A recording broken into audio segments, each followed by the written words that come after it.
Tristan might like this.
Tristan might like this.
trap.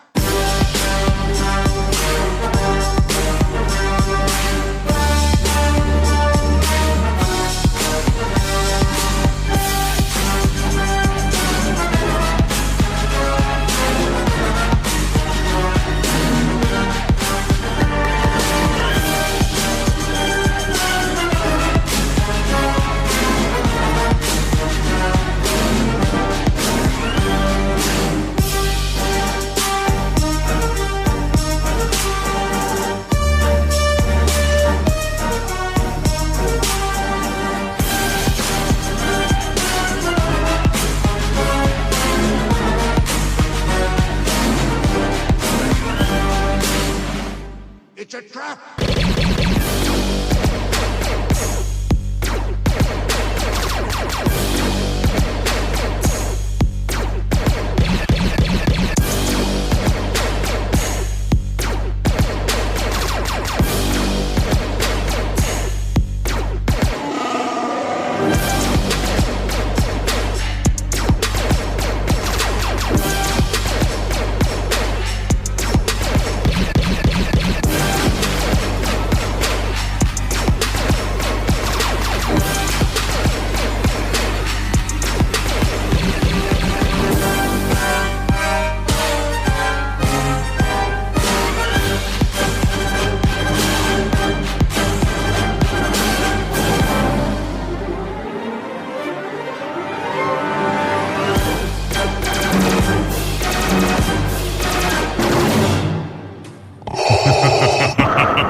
Welcome to a special edition of the Team Fetty Show, and you know what time it is. It's time to do. Friends. I hope you guys are doing good. I hope you guys are doing well. We have two heavyweights in the building, two lovely ladies here to see who wins once again. The Dark Empire rise again, so let's have fun.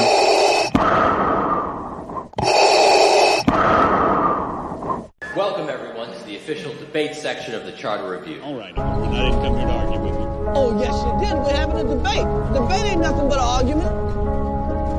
Doctor, can we relate? Can we relate? Can we debate? But I want debate. I try the cake. All about cake. Can we debate? Can we debate? Can we relate? Can we relate? Can we debate? But I want debate. I try the cake. All about cake. Can we debate? Can we debate? Can we debate? Can we debate? Can we debate? Can we debate? Can we debate? Can we debate? Can we debate?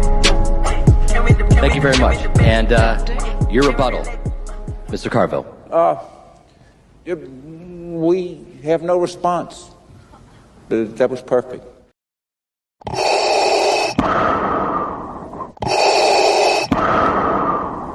So, friends, there's 200 people watching. All the links are going to be in the description. I'm going to drop them on the chat. So if you see a link of one moderator that you're not following, go ahead and click on the link. The likes are for free. There's 200 people watching. This is being triple streamed. Okay, so if you're on Fantastic Show, on Cheeky Show, support, and make their times work, please. I appreciate it. And without further ado, let me present my the fellow gladiators today. I'm going to start with the villain today because he's the villain. They're like first time in the History of Mankind, GBG General Cheeky Banter in the building. How you doing, Cheeky? I don't know about being the first villain.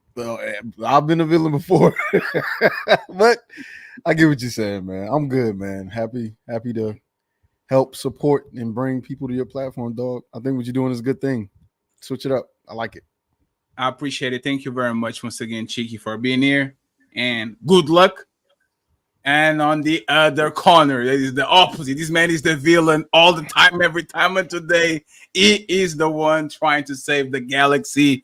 Mr. Fantastic is in the building. Hey, what up, man? Just trying to keep a perfect record, baby. You know what I mean? Shout out to everybody that's here. Let's get it, man. Damn. Now you got me feeling bad because I don't have a win still. Aww.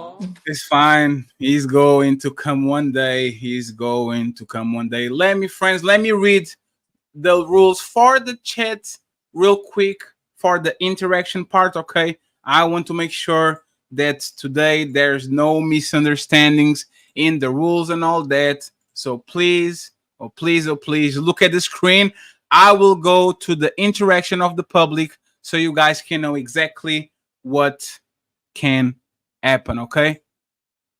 Please pay attention and take notes. All these triggers, you can trigger these on Fantastic Show, okay? It's totally fine. If the money goes to him or to Cheeky, there's no problem at all, okay? There's no problem at all. I just want y'all to make sure that y'all know the rules of the debate so you can interact. So, friends, the first way you can interact, and is usually the normal, the most regular, is the $20 question, okay? If you send $20 or more, you can ask all the questions and the intervenants are going to read them. They are going to have to answer by the end of the 30 minutes of the debate.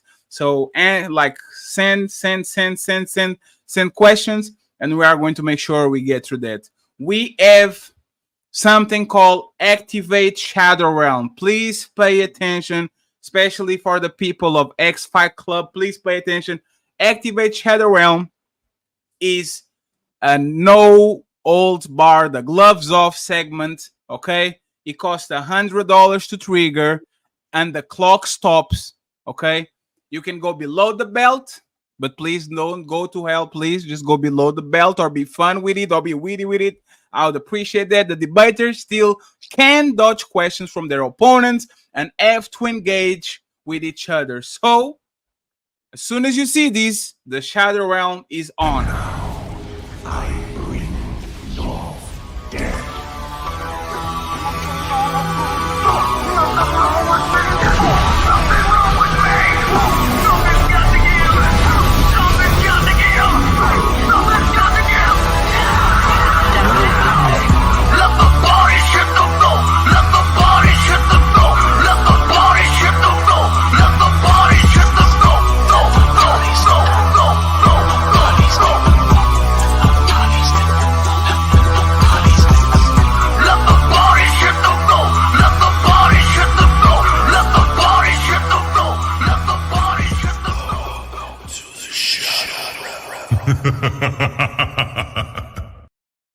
So this is the trigger. We already know what it is.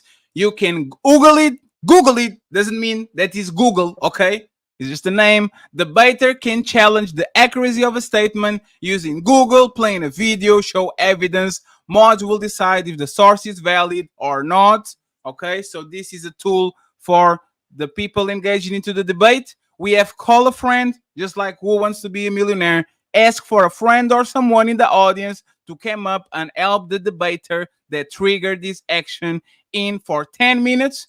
The clock stop, and finally, this is the new rule and the last rule, and the rules are on the screen so everybody can see what's going on. $175 to trigger a bump a moderator that you think is doing a terrible job, okay? $175 to bump a moderator you think he's doing a terrible job. The public has 10 minutes to match and bring him back. We can only do it once a show. So if on those 10 minutes, nobody brings the moderator that was brought back, we are going to introduce another moderator, and it's good to go.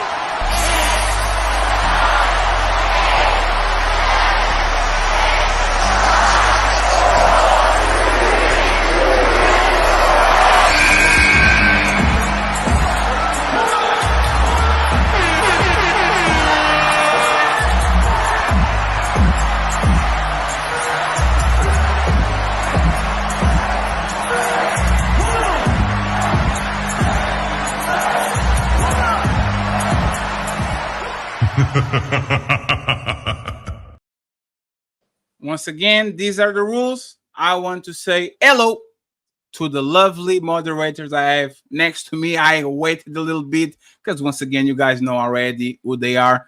Let me start with the three-time moderator. She's been highly acclaimed, Jokabed. She is in the building. How are you doing, Jokabed? I'm good. How you doing, Fatty? I'm doing great. I'm doing awesome. Do you want to say something to these bastards before they start calling you names? Nothing? No. No. Good luck, gentlemen.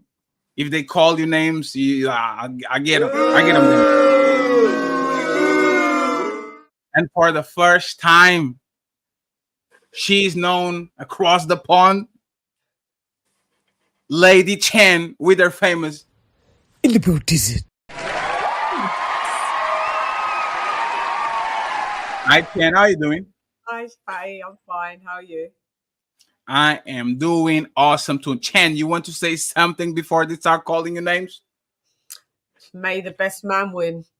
Oh shit! So let the best man win. It's time to do.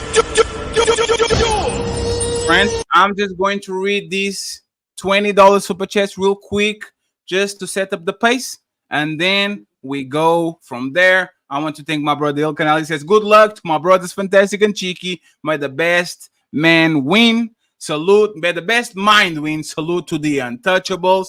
Thank you very much, sir. I appreciate you. Wow, you can't do that. What? You out. Wow, J-Hub, you are. You out. Hey, the surprise moderator. Somebody has 10 minutes to bring me back, okay, friends? I'm going to still host the show on the back. The surprise moderator, you know who you are. Prepare yourself, okay? You guys have 10 minutes to match J-Hub. If nobody matches J-Hub, I will go to the back and just be I'll just be damn. The clock is still not even going. God damn it, but it's fine. Valerie in the building saying hello, Mr. Fantastic. Good luck, Cheeky. Thank you very much, Valerie. And friends, it's my birthday, so I would consider a birthday gift if any single one of you could save me. It's my birthday in 36 hours. God damn it, JF. Thank you for the support. Laura Meg, $20. Cheeky, Beaky. May the odds ever be in your favor. God damn it. And finally, Jay beat us with $200. So we have 10 minutes. If nobody matches, I have to bring the moderator number 3. Let me send him a message. Oh shit. So,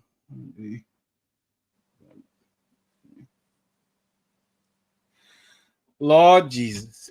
So the clock is on 2 hours. When we get to the 1 hour and 50 minutes, if nobody saves me and sends 200 to match, I am done for the day. So let's start this shit.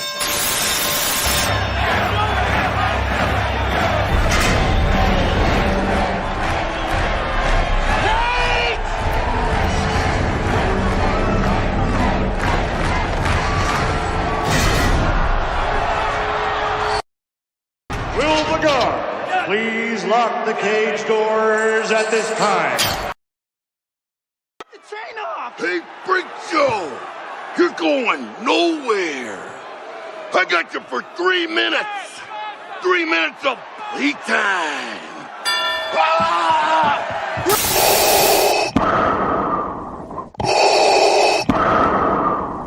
And just to make sure I get to the $50 cash app too. Thank you very much, Donnell, and all the people watching. I appreciate you. My boy T.O. eat me with the $50 ball. Thank you very much, friends. That's really appreciated. Who needs money for ice cream? Boo want ice cream, but Boo needs money for ice cream, so Boo want money. Thank you very much. Thank you very much. And let's start the clock. Do you guys want to throw a coin? Like, what do you guys want to do? You guys want to who wants to go first? Like, what do you guys want to do? Oh, paper. Okay, paper, rock, scissors, or whatever the order is. Let's do it. 1, 2, 3. Damn. So Cheeky won. Cheeky decides who goes first. Once again, friends, join the Untouchable Discord. Is popping like crazy, and the Hamburger Fund is still on. So I appreciate you, Harrison Davies and Donnell. Please support the content creators, Mr. Fantastic and Cheeky. Even the super chat read that are below the $20 mark are going to be read at the end of the show. So let's have fun. It's time to Cheeky, who goes first? Fantastic can go first. Damn, Fantastic can go first. So the clock starts now. Let's have fun. 315 people watching. Please like the video. The likes are for free. Mr. Fantastic. Go ahead. Go ahead. Oh, I think you have YouTube on the back, brother. Somebody got it. Yeah, somebody got a me. Not me. No. You good. Go ahead. Hey, today I will be representing for the traditional family setup, where the man is the breadwinner and provider for the family. Pretty much, I'm going to use a combination of societal norms and data and statistics to prove my point. And I'm curious to see what my opponent has to say. Cheeky. All right. So I'm of the belief that house husband is the best answer to modern men's problems in relation to marriage and divorce, and the risks that men have today from getting married, apart from not being married at all. However, this is not the only area in which men stand to benefit from this progressive idea. I think we need to be a little bit more progressive when it comes to men and their role in society, as well as relationships, because we've seen the effects from self-deletion rates and other things as well. I think most men should be accepting and supporting of this idea. And I'll present several reasons as to why I think that'll be the case. So due to America always, I don't think America is going back to olden times. I think America is going to be continually progressive, just like the rest of the world. And because America and the world is going to be more progressive on a societal level, that I think that should also apply to men. I think that progressivism may have been started by men, but it shouldn't stop at cisgender men, to be clear, because we have a certain type of man saying that they either way. All I'm saying is progressivism, all right, shouldn't stop at cisgendered men, right? It shouldn't just stop there. That's not fair. If the whole world's going to be that way, then that means we should be included as well. Don't try to keep us traditional or modern if that's not what the world looks like. So opening statements are in the board. I want to see who wants to actually open the formalities when it comes to the debate. Mr. Fantastic, what do you have to say about Cheeky mission statement, the original statement? Well, as you said, it's a progressiveness. Oh shit! Somebody save me. Yeah, sorry, Fantastic. Cool. I appreciate you. Bring Fatty back, so I'm motherfucking back.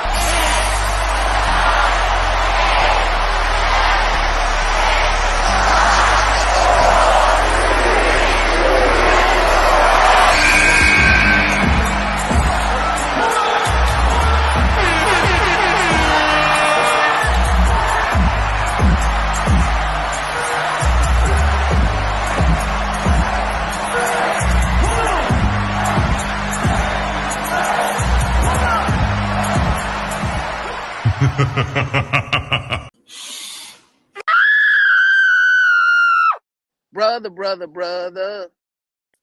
I'm back. JF, I'm sorry. These can be used again, okay? This can't be used again. The only way for us to do it is opening the Shadow Realm, but the Shadow Realm has nothing to do with replacement, so I guess we are going to stay here the whole night. So go ahead, Mr. Fantastic. You got it. Thank you very much, Ilkanali and Jayab, for opening whatever we have going on. Go ahead. All right, cool. So, again, as my opponent said, he stated, progressiveness is a mindset, and it may, even though it may be the way of things people think will work, the data shows that it will not work. Men, when it comes to divorce and family and all these different things, actually become in worse situations when the woman is a breadwinner. So, going with the progressive mindset of it, especially for the cisgendered aspect of it, the world literally cannot survive without the cisgendered man being in the workforce. Just cannot survive. And that's my thing for now. Cheeky, why do you disagree? Like with this? No, actually, why do you think a change in the format that we had throughout centuries, probably millennia, needs to change right now? I don't think that it needs to change. I think that it is changing. I think that's the difference between millennia and now, is that for the first time we're seeing things that have never been seen before. And if we don't adapt to those changes, then we're bound to be left behind. I think that it would be great if things remain traditional, but we do realize that women are not going to go back in the kitchen. They're not going to be barefoot and pregnant. They're not going to do these things. Instead, they're actually going to be seeking and looking for the position that men have held for the millennia, and they're actually achieving these things now statistically. So I think it's just time to take a look into what's happening currently and try to adjust according to the times, instead of trying to uphold something that everyone is against and we can't even uphold on a societal level or by law.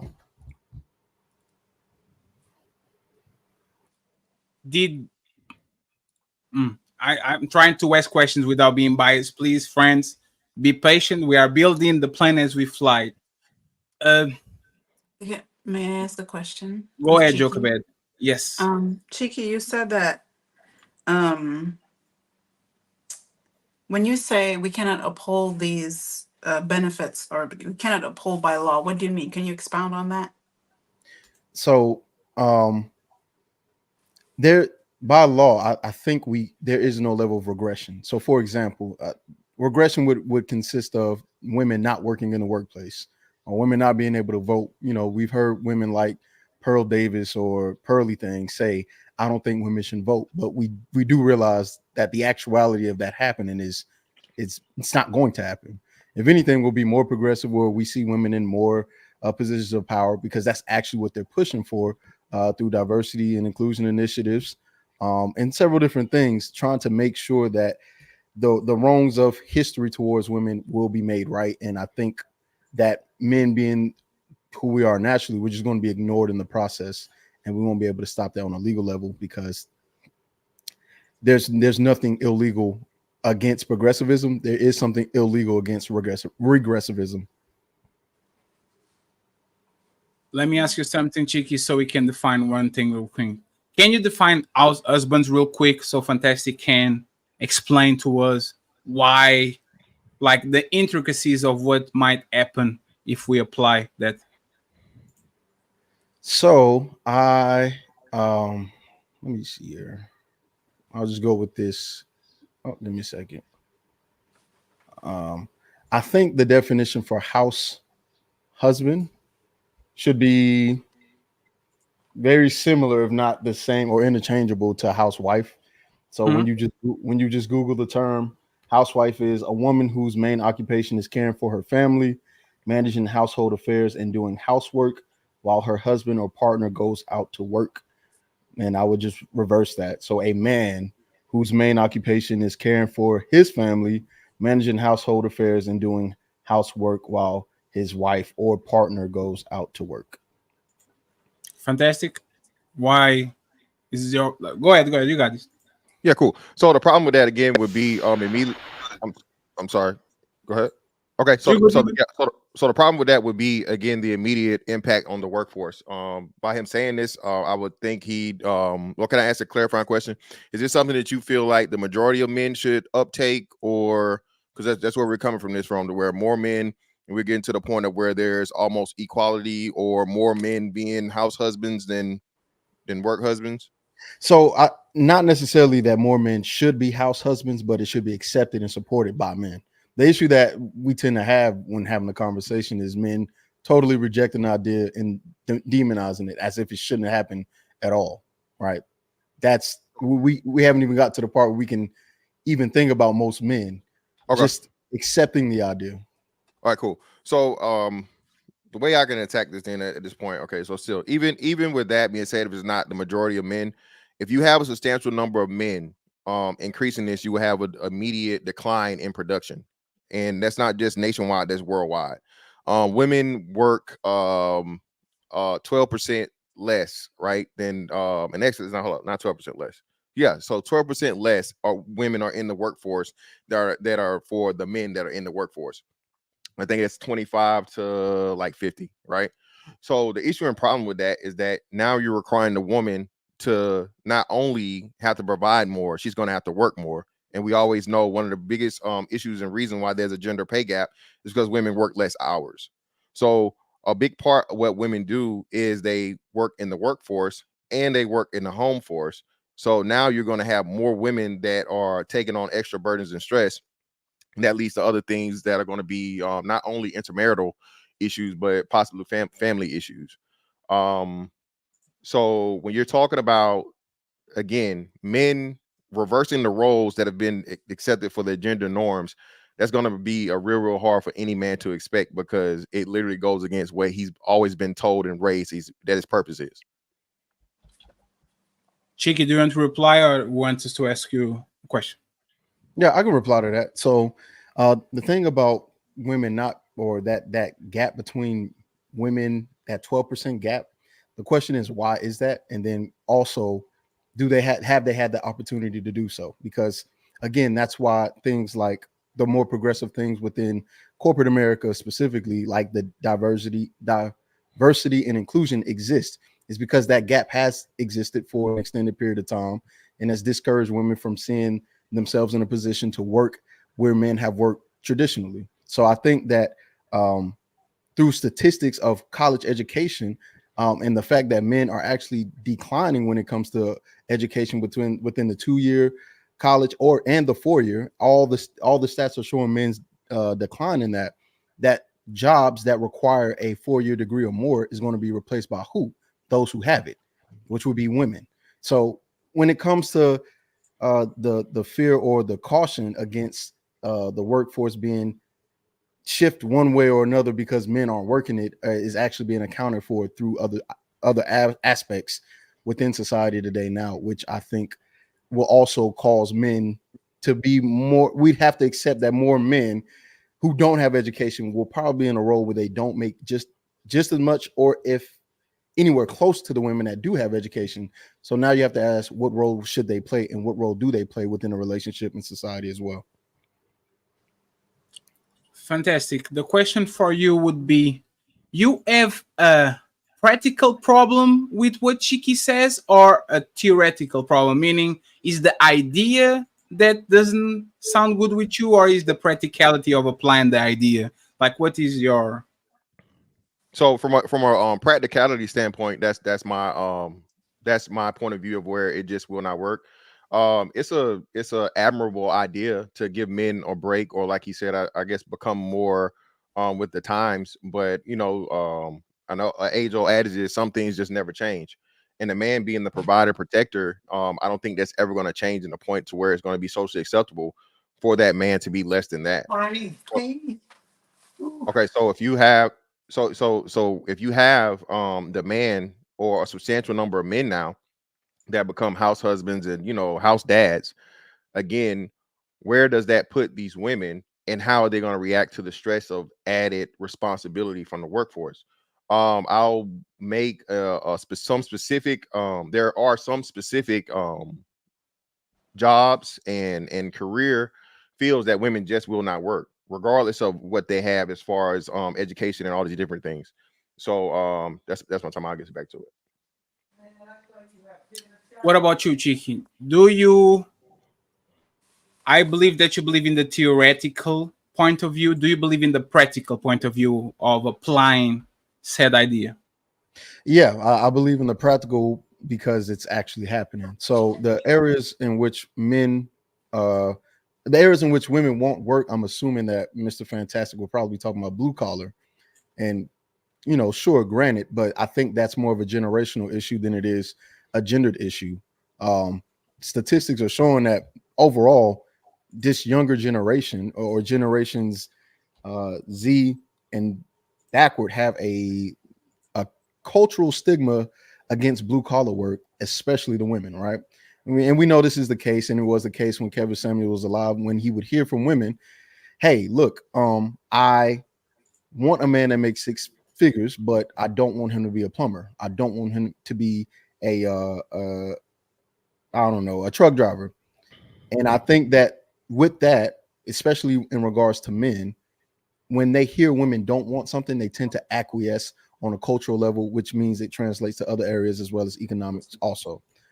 So when it comes to that, I just think that I think that these things are already happening, which is why I'm on the train of might as well adapt instead of trying to fight against it, because it's already happening. Okay.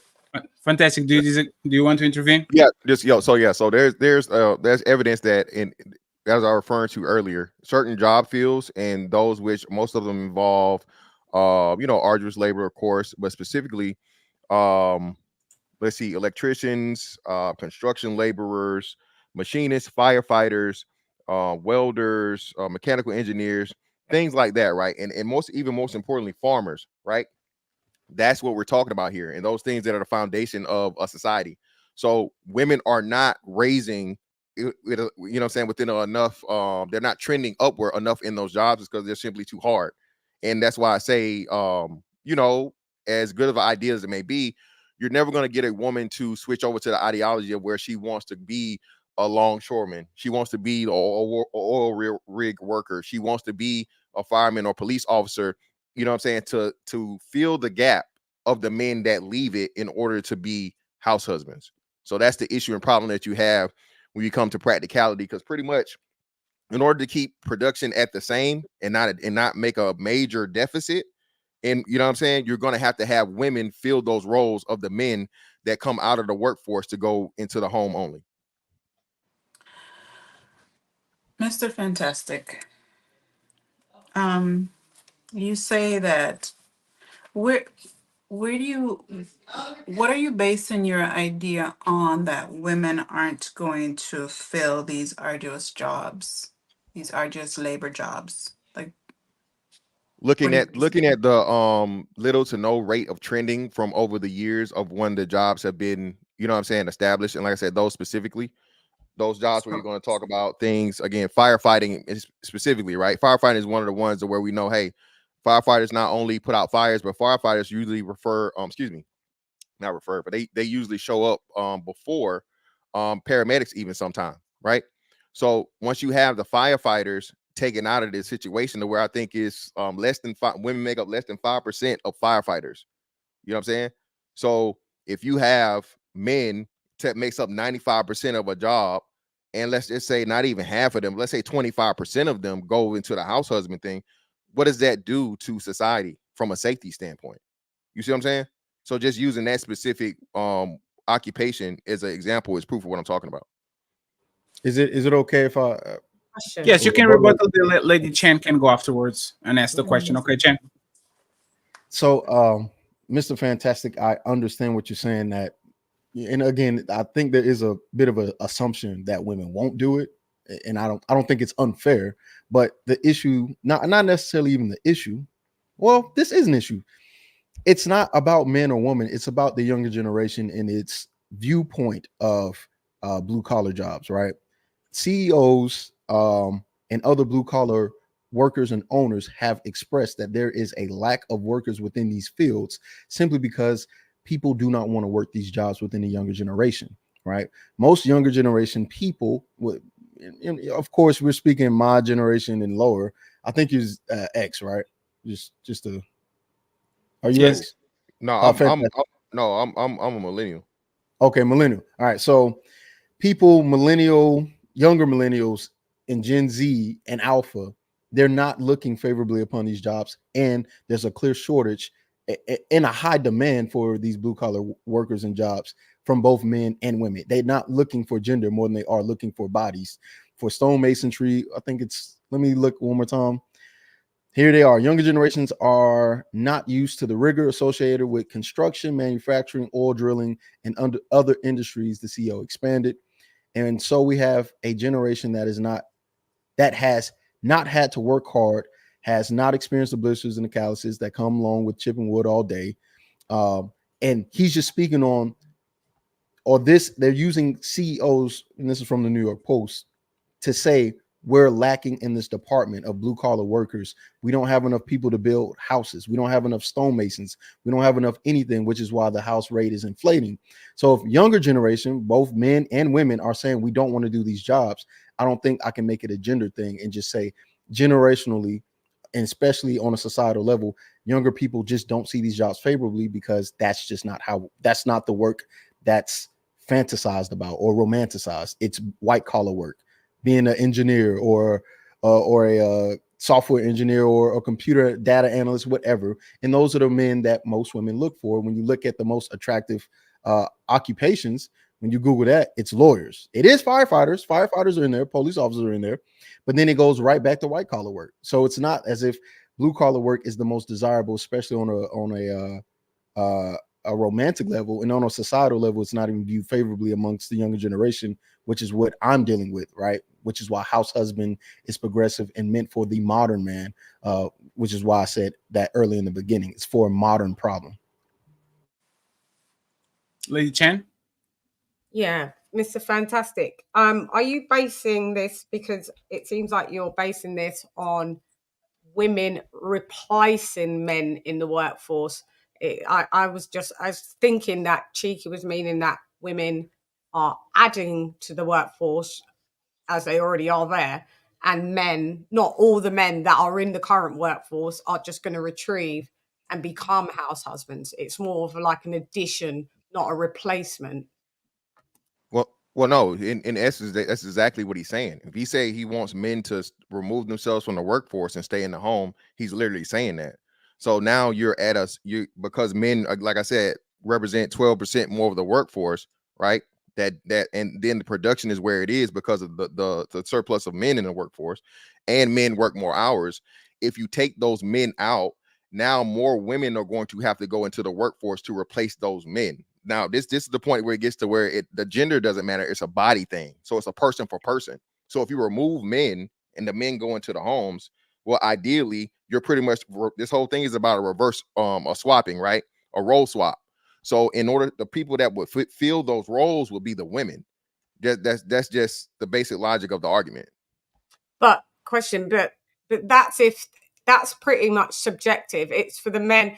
Just because women can be housewives, it doesn't mean they all are. So just because men can be house husbands, it doesn't mean all will opt in for that role. So I'm just wondering how you're going to get the proportion levels. Why it's just like you're using a certain percentage of what the male role is in the workforce, and you're just flipping it and converting it into those men being house husbands, which that's not. Well, that's the only thing I can do, and that's the argument that my opponent set up. He's saying that men will remove themselves from the workforce and become the people in the house, huh? All men. No, not all. It doesn't matter all or not. So I'm not saying all, but I'm so yeah, I'm saying all of the men that chose to participate in being house husbands, whatever, be it 1%, be it 25%, be it 75%, those men would have to be replaced. They would have to have a woman step in their stead, and it would literally be them, because now the woman they're directly attached to, because they're the house husband. You can't have two people in the house that nobody works, right? So, and through his premise, the wife would take the role, not necessarily step into the same exact career field that the man would, even though that would be what you had to do in order to, you know, maintain certain things in industries, right, in production. But even without that, just at least a body or another woman fulfilling that job that, let's say, 95% of firefighters step out, you know what I'm saying? There has to be someone to fulfill that to keep the safety levels at the same rate. So, am I okay to respond or? Yes, sir. Okay. Oh, Chen, do you want to say anything before I go? Okay, go ahead, Chiki. Okay, so my rebuttal to that, I think that was a good question, is the average age of the person in the workforce. According to the Bureau of Labor Statistics, the median age of the U.S. labor workforce in 2022, and I don't think that 2 years is that much of a difference, was 42.3. So most people are 42 years old at the median age of the U.S. labor force. The conversation that I'm having is about these younger generations that both people are unemployed. When you're in college, you may have a job as a fast food worker, but you are not working at a Fortune 500 company. You're not working in construction. You're not working in these jobs to where you will be considered part of the workforce in a very substantial way. So in those moments where you're preparing to enter into the workforce, which would be your college age, which would be 18, 19, 20, 21, 22, 23, around that time frame, maybe even 24 and 25, that is where I would consider going, hey, I'm not pulling away from the workforce because we're too young to be even considered a part of it. What I would say is, if a woman does enter into the workforce and she makes enough money and she has enough resources, especially since we're pushing as a society that women are and will be leaders in today's society, why can't a man stay and take care of the things, especially when a lot of guys within the red pill manosphere space say single father homes have the result of two-parent homes. So it seems like there's a natural inclination for men to be child rearers as well. Why not support the idea of solely focusing on that and allowing women to play the role that they seem to be doing already? Can I ask? Go ahead, Chocobet. Chiki, clarify the relevance of single father homes for me So, again, please. Yeah, for sure. So the idea is or it stems from single mothers by themselves produce children that are irreparable to society. And the counter to that point is single father homes produce the best children for society. So if single fathers by themselves, without the support of a woman on any financial level, are able to produce better outcomes for the society in regards to their children, childbearing and raising, or not bearing, but child rearing, then why not put us in the position that we're clearly better in? Why fight against it and go, well, who's going to do this when women are actually starting to earn equal to the man in their household? They're already showing we can make just as much, if not more. I have a. Well, what? Okay, right. Can I go, Chocobet, or you? I'm not clear on the correlation, but I don't think it's my place to ask for more. I guess more. So I'll just leave it alone. I don't mind clarifying. What's that? Okay, so the correlation is there seems to be a natural inclination for men to raise children in a healthy or more in a way that society will deem beneficial. Why not allow the man to properly investigate that and continue to raise the children, because it seems as if it's natural based on the statistics that they provide. Am I making sense? You make sense, and you've made sense. The pause that I have is while men take care of both the financial aspect and the nurturing aspect when he's a single parent, when he's only doing the nurturing aspect, I mean, we have no data to prove that will be more beneficial in the house husband scenario, if you get what I mean. I understand that. I understand because there are variables. So I guess that's what I was trying to figure out. Like, I got because you. there are variables. The fact that so Yeah. but I So didn't think that's not my place. I think Mr. I get Fent. what you're saying. I get what you're saying. No. But Joker Bed, I'll actually let me just pause it for me real quick and I explain it. Mhm. Pretty much what he's saying is the father being involved is the best possible situation in a 2-parent household. So the best possible outcome, you know what I'm saying? The father will be married couple, husband and wife. Father's in the household, he's just not working. So you're going to still at the very least keep the same standard of success of a child being raised. So what he's saying is correct. What he said about the, you know what I'm saying, you'll still get the benefit of the 2-parent household even without the father working. So he's correct about that. But I'm glad he brought that up though, because I wanted to use that as a point. Now, what happens when the father is the sole provider? Okay, the husband is making $70,000 a year. When the wife is the sole provider, she's only making $45,000 a year. It goes back to my original point of, again, there's going to be a major reduction in production, not only from, again, a household standpoint, but a national standpoint. Women work less hours. Women work more of the jobs that are, non-skilled labor, all these different things. And this came from Pew Research study in 2022. Earnings analysis limited to opposite sex marriages, including spouses 25 to 64. Okay. So, and again, my opponent, he can't use the under 18, can't use the 25 and under. I mean, under 25, because we know what the average age of getting married is, I think 30. Okay. So we're talking about marriage here. We're talking about family.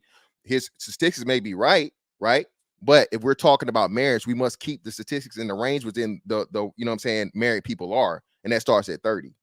So that's why I'm saying, even though he's right, and then the point of the median just means pretty much the middle. That's telling you that the oldest working person to the youngest working person. So yeah, it may be 42, but that doesn't eliminate or disqualify the workers under that age. That's just saying the average age from the youngest person to the oldest person is 42. Yeah, so I wasn't saying that it doesn't count them, but the percentage of the percentage of people within that younger age being significant would be lower, considering college, this time frame of college and whatnot. That's what I was getting at. So even though a 16 or 17 or even 18-year-old can work in the same building maybe as somebody who's 42, how many, it really depends on the job, one, and then two, it depends on how many of those younger people are accounted for the overall population. So the thing that I'm saying is, when I'm thinking of the workforce, I'm thinking of the jobs that require some experience, some level of skill and experience, right? That we've I don't know if you guys know this, but college students are having a hard time finding a job because they're asking for at least 5 years of experience. And at that age, if you're already 22 and you add 5 years, you're 27. So I wouldn't want to account for a 16, 17, 18 or anyone under, because more than likely they don't have the experience to be considered a part of the workforce. Or if they do, they're in the rare minority of younger people that have that experience already. Am I making sense? Okay. Yeah. So my question to Fantastic would be, are you against the idea completely? Do you agree with the idea if you are a blue collar, white collar worker, a blue collar worker? Because for what I'm understanding, it sounds like you have a problem with the blue collar, right? Oh, go ahead. You got this. So I have a rebuttal. He says when the wife is the sole provider, you said she makes how much? I think it's 45,000. Okay, so I have something from Pew Research in April 13th, 2023, where it says when the wife is the sole provider. Give me a second. I gotta scroll back down. Goodness gracious. But again, it said 88, right? So I'll read it to you really quickly because it's not 88,000. Yes.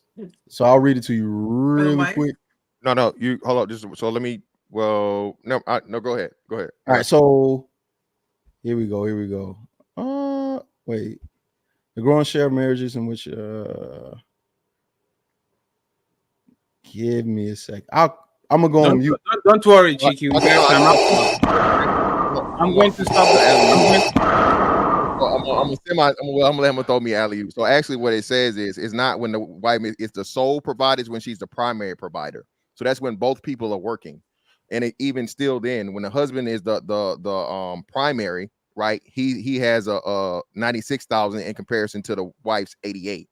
So Right. wife being the primary provider, still it's proof of what I'm saying is where there's going to be a dearth in production and financial stability to the family, because again, the way that society is set up, the way that men are set up, and the way that everything is set up, the man works more hours, the men works the more difficult jobs. And I didn't even think about this. Speaking of age, men work longer than women. True. Men work to higher ages than women. So that's, and you brought up a great point. I'm glad you brought that up. The reason why the median age is so high now at 42, you know what I'm saying? When you're thinking about the ranges of counting, like you said, a lot of people, this is just like I said, 16 is counted from workforce, right? Yeah, it is. It is. Yeah, it is. Yeah. So if you're gonna say 16 to, what number would it have to be for the median age to be 42? So that's what I'm saying. Men work longer. They work to older ages and all these different things. And like I say, the men are the life's blood of productivity. If you had a significant number of men remove themselves and put themselves into the role of being house husbands, it wouldn't just affect, again, the individual households, but again, everything across the board will be affected, because now women don't have the skills, women don't have the willingness, and that's at all ages. Even still, when we talk about the age thing, right? Be it a man or a woman at 18, they just passed a law to where what do men have? Men are automatically registered for the draft now, or at least it hasn't been passed by the Senate, and it hasn't been off, but it's passed by Congress to say, hey, we're going to automatically register all 18 to 26-year-old men, right?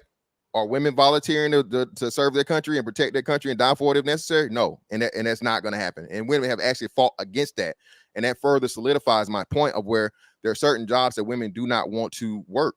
They just don't, because anything is going to be, my bad. Go ahead, yeah. I don't really. I don't mean to cut you off. Go sorry ahead. to interject, but you brought up the draft, but I don't really think that's relevant, because since that's not a voluntary thing, I don't really think that's a good thing to apply to this argument, because I I can think. tell you why. What's that? I can tell you why. Okay, go ahead. Okay, so again, it matters because the military is comprised of, as of 2022, it was comprised of 17.5% women, which would equal what 82.5% men. So all of it is not. But you brought up specifically the draft, not necessarily the military as an occupation as a whole. You brought up the draft, which is selective for men of a certain age, not women. And that is not voluntary. That's not something that men or women volunteer for. It's something that it's a must. It's like a mandatory thing that they have to do. So I don't really think that's a good But again, like I said, that was just pointing to the fact of the matter that women have fought against that. There have been bills drafted, and there's been requested for women to be registered for the selective service also, not even automatically, and it was fought by women. So, and the draft is just again to bring up the reference to military as to where that could be a possibility, because like I said, that's why I made mention and I corrected myself, it hasn't been passed yet. So even though the draft, like you said, from a set up a theory, right, how it's supposed to work, we haven't had a draft since the 70s. So, and it still is a volunteer force, and that's why the numbers I gave came from a volunteer force of the 17.5 of women. Again, women are not, they're at the very low numbers in volunteering for the military, because it involves a lot of arduous activity, being away from the family, and that's the point I'm making. So the draft you're is retracting the specific statement about the draft then, right? You're well, just I'm not talking about the retracting. military. No, I'm not retracting. It was to give context. Again, it was to give context to the draft is about, you are doing that because to show people the sentiment that is around about woman, or it's not about the action per se, because he's like, you would have no choice. It's about the sentiment that women are not going to go forward and say, I'm going to take this job. Women are not expected, like the man, to serve their country and give their life and so on and so forth. So if there was a draft, that was the delineation I was making. this isn't something for all people 18 to 26. It's just men only, and So, Chico, that further solidifies the gender roles that I'm talking about. But So just to clarify, Chiki, just to clarify, just 1 second. So, Mr. Fantastic, so you are against it basically because of blue collar jobs, right? White collar, you have, like, it seems like you don't have actually nothing against white collar job. Like, are you okay with that, the house husband situation? No, not even a white collar job, because again, even though he mentioned the disparity going down some as more education is involved, there's still a huge deficit in STEM, right? And we know with the way the world is going now, you know what I'm saying, everything being digital and whatnot, that's going to be more people that need to get into those fields. And I don't have the numbers. I have to look them up and see. But again, there's a huge dearth there, and we're talking overall. In some industries, it may be parity, close, but even in the white collar jobs and things like doctors and surgeons and stuff like that, and things of that nature, it's disparity also. Go ahead, Chiki. I'm sorry. Yeah. I have a. I'll go. So I think I can touch on every aspect. Can you remember your question, Jokerbed, if I go? Yes. Okay. I just don't know if it'll be relevant if I ask it later. Okay, well then ask it now. I think asking now. I think I can tie it all in. Go ahead. Okay. So I think, Mr. Fantastic, you brought up the Pew study, but I think Cheeky also referenced it as well. So my question is, was the Pew study done on the general population, or was it like a sample? Like, was it like a sample from women in this type of workforce or men in this type of workforce, or was it like a general married couples and general married couples? Okay. And then my next question is, did you mention that 12% of women, there's only 12% of women in the, did you say the blue collar skilled workforce? Is that right? Is that what you said? No. I said it was a 12% dearth of workers overall. So there are 12% more men in the workforce than women. 12% more men in the work. And you did say that women work less hours as well. So does this the data or the point that you reference, does it take into account that the women are the child bearers and they will need time off for that? Because even if men stay home, the women would still have to take time off to give. You kind of stealing some of my points for later, but sorry, my bad. That was my question too about my bad, my bad. Do it with the kids. Yes. Okay. Yeah. Okay, go ahead. So let's fall back and you guys want to engage Cheeky, answer that, and if Fantastic has a rebuttal, we go from there. Then I want to go to the childbearing situation, right? Like, I want to talk a little bit about that when it comes to the workforce. Go ahead, you got this. All right. So you said answer that. What in particular? Because no. What you had to say, because you had to say something before Jokerbed started. Right. So there was a couple of things. One was the stat that he was referring to. I just wanted to go back because just want to say what he was saying was correct and to how, right? So in marriages where the husband is the primary provider, wives earn a median of $30,000 annually. This translates into 31% of husbands' median earnings of $96,000 in these marriages. When the wife is the primary provider, her earnings are somewhat lower. When the husband is the primary provider, about $88,000 a year. In these marriages, the husband median earning are roughly $35,000, around 40% of the wives' earning. So the reason why I'm pointing this out is because if you flip it, it's not as if the disparity is that much different, right? He was saying that if a man is the sole provider, he makes almost 100,000. Was it 88,000 or 96? 70. So 70,000. 70. When he's the sole, and then when a woman or the wife is the sole provider, it's 45. I don't think that being a house husband or a housewife means you don't have any income, right? So that's why I asked for the definition. That's why I gave the definition I gave earlier, which was a woman, or replace woman with man, a woman whose main occupation is caring for her family, managing household affairs, and doing housework while her husband or partner goes out to work. So the key there is main occupation, Doesn't mean you can't have a side occupation. In fact, some housewives within the space have said, I also have a job and I am considered a housewife. It doesn't contribute all that much because $30,000, of course, what is that? Chump change. But it's still a contribution. Yeah. So that's why I asked for the definition. That main occupation is doing housework. So if you had to pick between the two, your main job is to do this, but that doesn't mean you can't bring anything at all. I don't believe in that, because the only reason why I don't believe in that is because housewives have said otherwise. I work a little bit. I don't just sit at home when the kid. I'd have other things to do. I help my husband. He pays me. I've heard that as well. So I don't want to limit house husbandry to just this thing. No, we're going to make it the same as to what a housewife would do, and if she has that capability, he should as well. Cheeky and fantastic. Any of you have the stat about what's the percentage of housewives that right now have a part-time job or source of income? If you don't, it's fine. We can move on. It will be interesting to see of the 100% of housewives, how much of the percentage is a housewife that has an online job, that has a side hustle and all that. Nobody has the number. If not, we move on. Yeah, I don't think that stat would be there. It'd be difficult to find. I don't have it. Yeah, you wouldn't be able to just pull it Yes, up. sir. I looked for it because I was trying to substantiate this. It's hard to find. No, that's totally fine. Let me reset the room for 1 second. Okay, we have 450 people watching on all the platforms. Please, the likes are for free.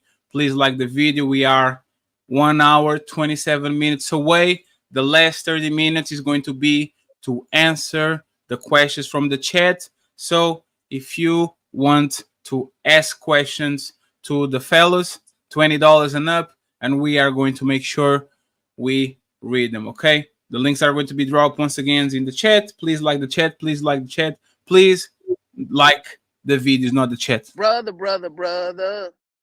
So this is question to reinforce whatever we have going on here, right? The childbearing situation. This was one of my notes too, so I'm curious if everybody has notes about that. And I'm going to ask this question to Cheeky because I think it's actually his job to kind of explain to us what happens in a situation where a woman that is doing the house husband situation as a kid. She's pregnant. She's going to have to breastfeed, all that. Like, what happens on those type of situations? And do you think he's actually pragmatic to have this inversion of roles, since woman biologically have to take some time to bear a child? I think what would happen is the man would work. Just like if a man has a job and he loses it, and for a health or injury reason, she has to find some way to work. So I think that the circumstance would be the same, if not, or not the same, but it would be exactly the same. If there's an unforeseen circumstance that happens to a man that is the main provider, she would have to work. Somebody would have to step up or step into that role. And in that event, it would be him until she's back. And then she do it again. Because that's kind of what men do too. Fantastic. I'm glad look at his face. I'm glad my opponent used the exact term "step into that role." It's like wow, it's like somebody said that before. And this would be the exact situation of what I'm talking about, as to where if the woman can't work, someone has to work in the household. A man is going to now have to step into the role that she has. You know what I'm saying? And the original premise is the inverse. So that's what I'm saying. Anytime that you're talking about, like, the most households are two working adults, right? In order for that, and that's going to be the best possible turnout. And you have that redundancy to where, like he said, if something happens, there is no loss. Now, a man that's been sitting down, you know what I'm saying, and doing nothing but that. And then I have to address the point of him saying, it's kind of a curve now that he's using, because even though the definition says it verbatim that way, when women talk about housewives, they're talking about working, no working at all, being at home, not having any responsibility other than being a homemaker and a nurturer. Okay.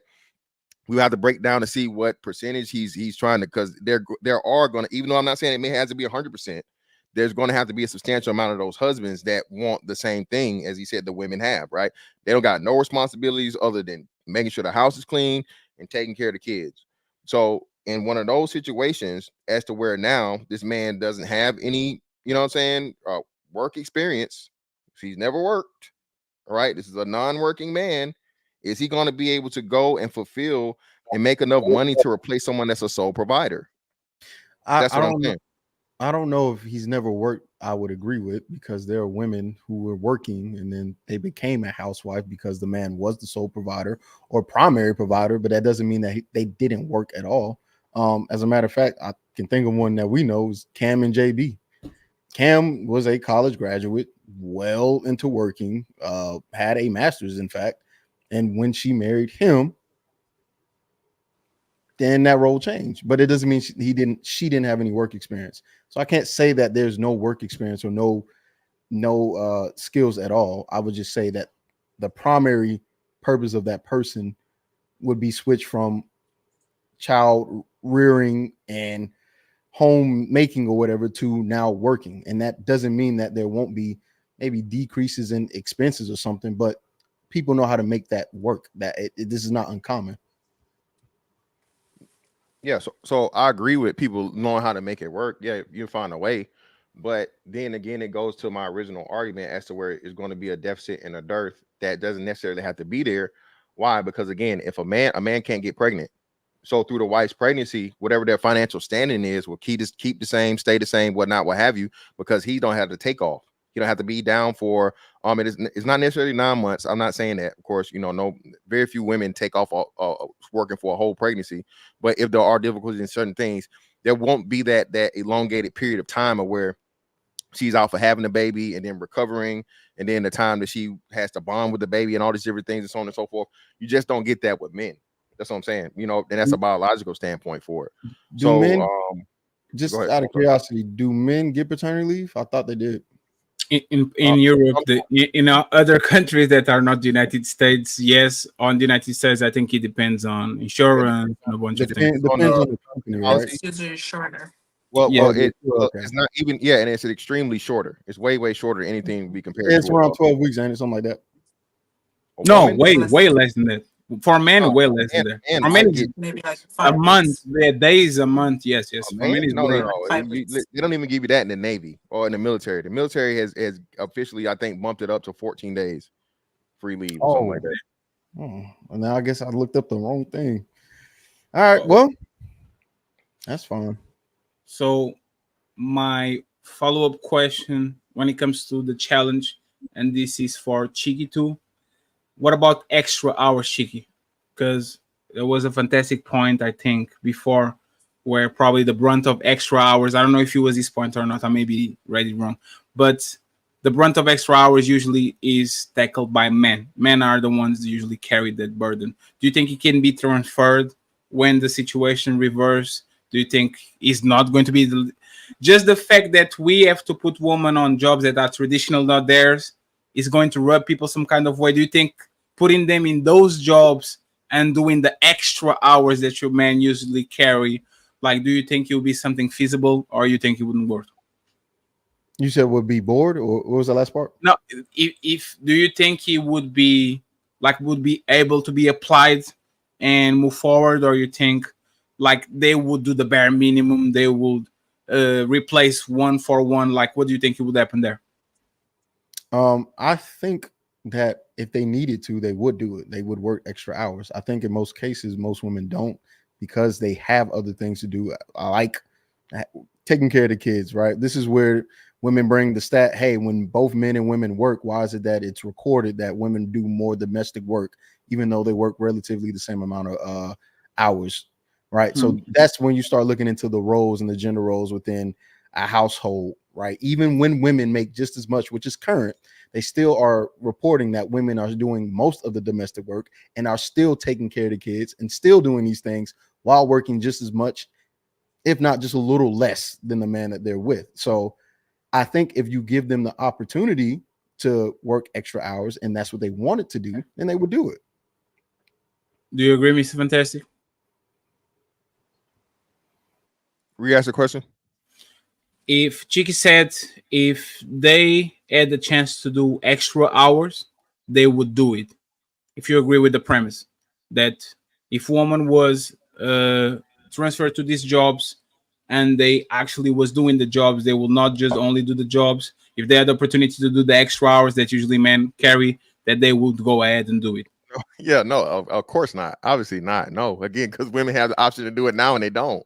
They don't. Women don't work. Men work more overtime. Men work more hours, and it's not just because of pregnancy. Women don't work as many hours as men. They just simply don't. Again, a woman's is not set up for, stress and difficulty and time of, what I'm saying, just dedicating to a job as much as a man is willing to do. And then on top of it, it comes back to the man having more of an expectation to be able to provide for his family, for himself, or whatnot, what have you. It's not a woman that's not making a certain amount of money isn't frowned upon as much as a man is. And especially when you add a family to the situation, the expectation is not the same. The woman actually catches a break because if a man is fully taking care of his family, right, and the wife doesn't work, that's an admirable thing. But if a woman is fully taking care of her family and she's married to a man, he's seen as a failure or, a underperformer. And again, I think that's that's the blending of the not just the numbers, but the societal norms that even no matter what we're moving to, it's never going to get to the point of where there's equal to the majority of the people that think otherwise. Mr. Fantastic, where do you say that currently women don't work as long hours as men and they don't want to? Where does this information come from? Well, the hours that I mentioned earlier, you know what I'm saying? Men work on average, I think is I don't want to quote right now, is like 4 more hours per week or whatnot, right? And then you add that up to, yearly, that comes into something different. And I don't think people understand, that's the whole thing too, that people think, okay, well, just weekly, but okay, that's weekly. So now multiply that times 52. You know what I'm saying? So that's that many more hours of work per year for the man in reference to the woman. And the point of how it's proven, and again, especially when you get to those more arduous jobs, they're not even working them, i.e. firefighting. So but I still don't understand where this information is coming from. I know you gave the numbers, but what's your source, or why do you provide this information? Like, where does it come from? Do you mind if I give a rebuttal, Joker Bet? I think it would answer go ahead. I'm sorry. Go ahead. yours and then also rebuttal his, right? So sure. Yeah. Men and women generally work different hours, with men working more hours than women on average. Paid hours in 2022, men worked about 3 hours more per week than women at a job on average. 2023 USA Today survey found that full-time men worked an average of 8.3 hours per day, while women worked 7.8 hours. A 2023 UN's International Labor Organization report found that women worked about 7 paid hours per week less than men in 2022. The part that I'm speaking about and the part that I think matters is the unpaid work, right? Women also do more unpaid household and care work than men, which can limit their time for paid work. For example, in families with an annual income of at least 100,000, women spend 5.7 hours per day doing unpaid work compared to 3 hours for men.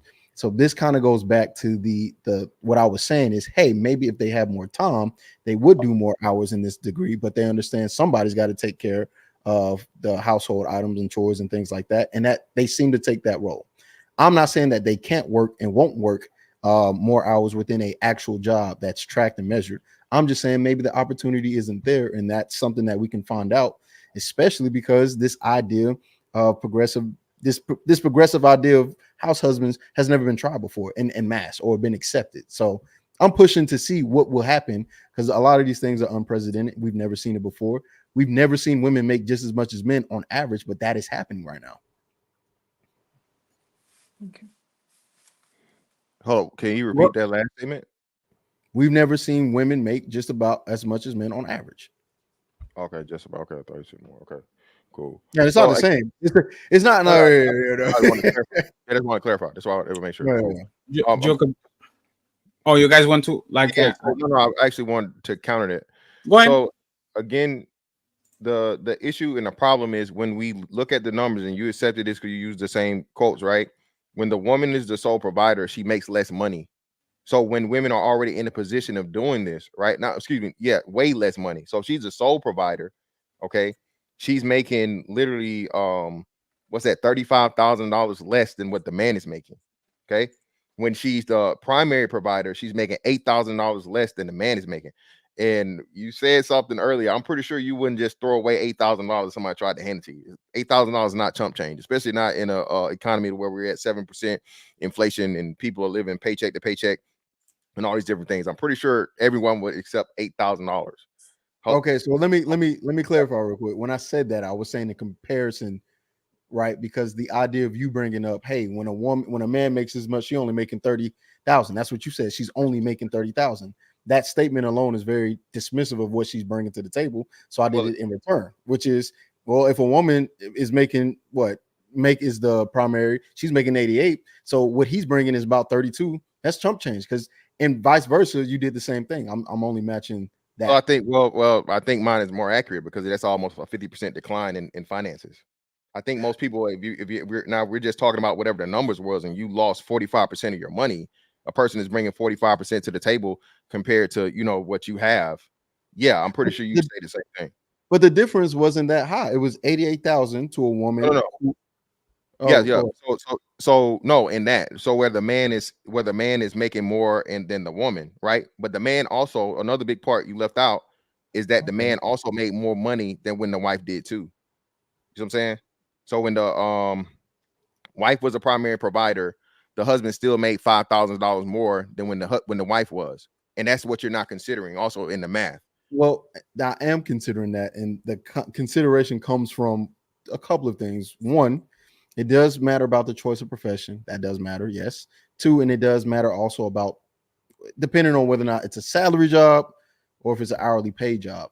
Again, in these conversations, we're not taking in the fact that the woman's role, even as a worker within the home, she's still doing more work outside of the home. So that means that she's going to have to take more time away from work in order to do the things that you're not doing. Inside of the home, you mean? You're inside the home, yeah. I said, okay, I said outside, but I'm inside, like in the home. Yeah. So there's two things. Yes, granted, there is also the career choice. Like if a woman is a nurse, they make decent money, but if she is a female engineer, they make more money. It's in the STEM field, like you were saying, and there's a lack of women within that field. But there's also, I have a counter to that, but I cut you off, so I'll let you finish.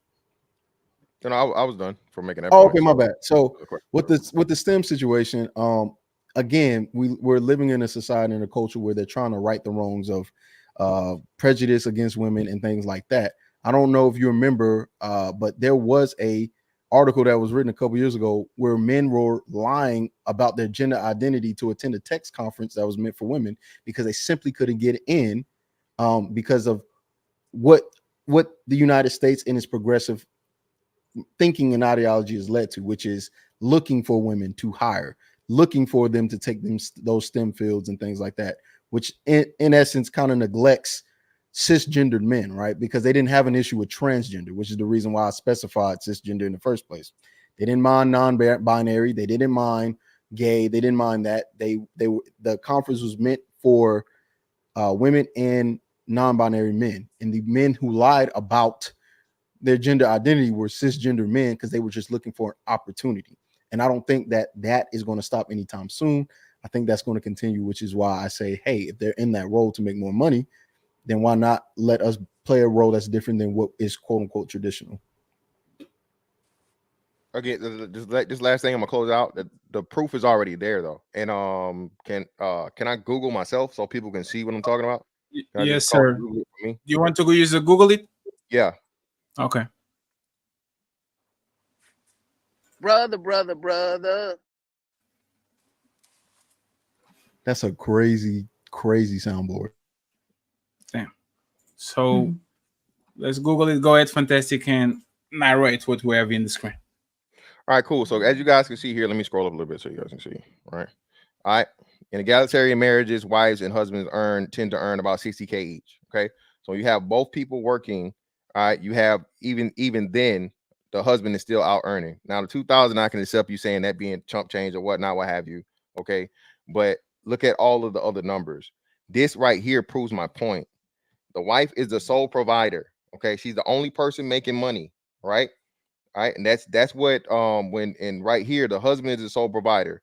The majority of women, when you say housewife, she is not expecting any type of financial responsibility, working responsibility outside of being a homemaker, outside of doing the unpaid work that Cheeky is referring to. When he says unpaid work, he's talking about, hey, cleaning up the bathroom, fixing dinner, all those different things. The gender roles exactly that women even maintain within this progressive society.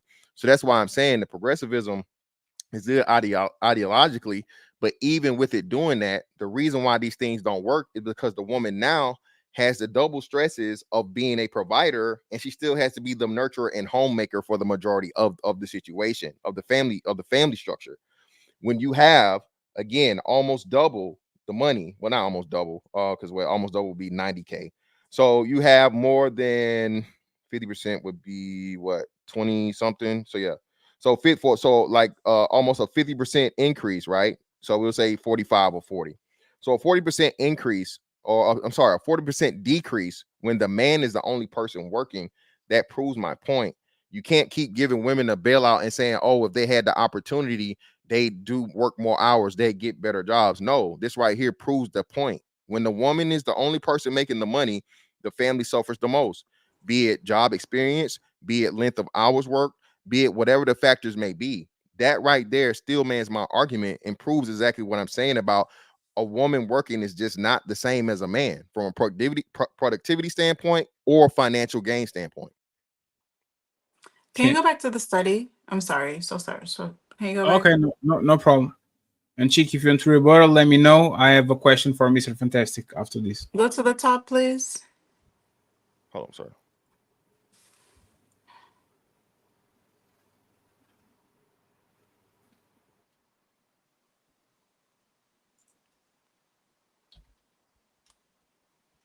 Spend more time on paid work and leisure than lifestyle.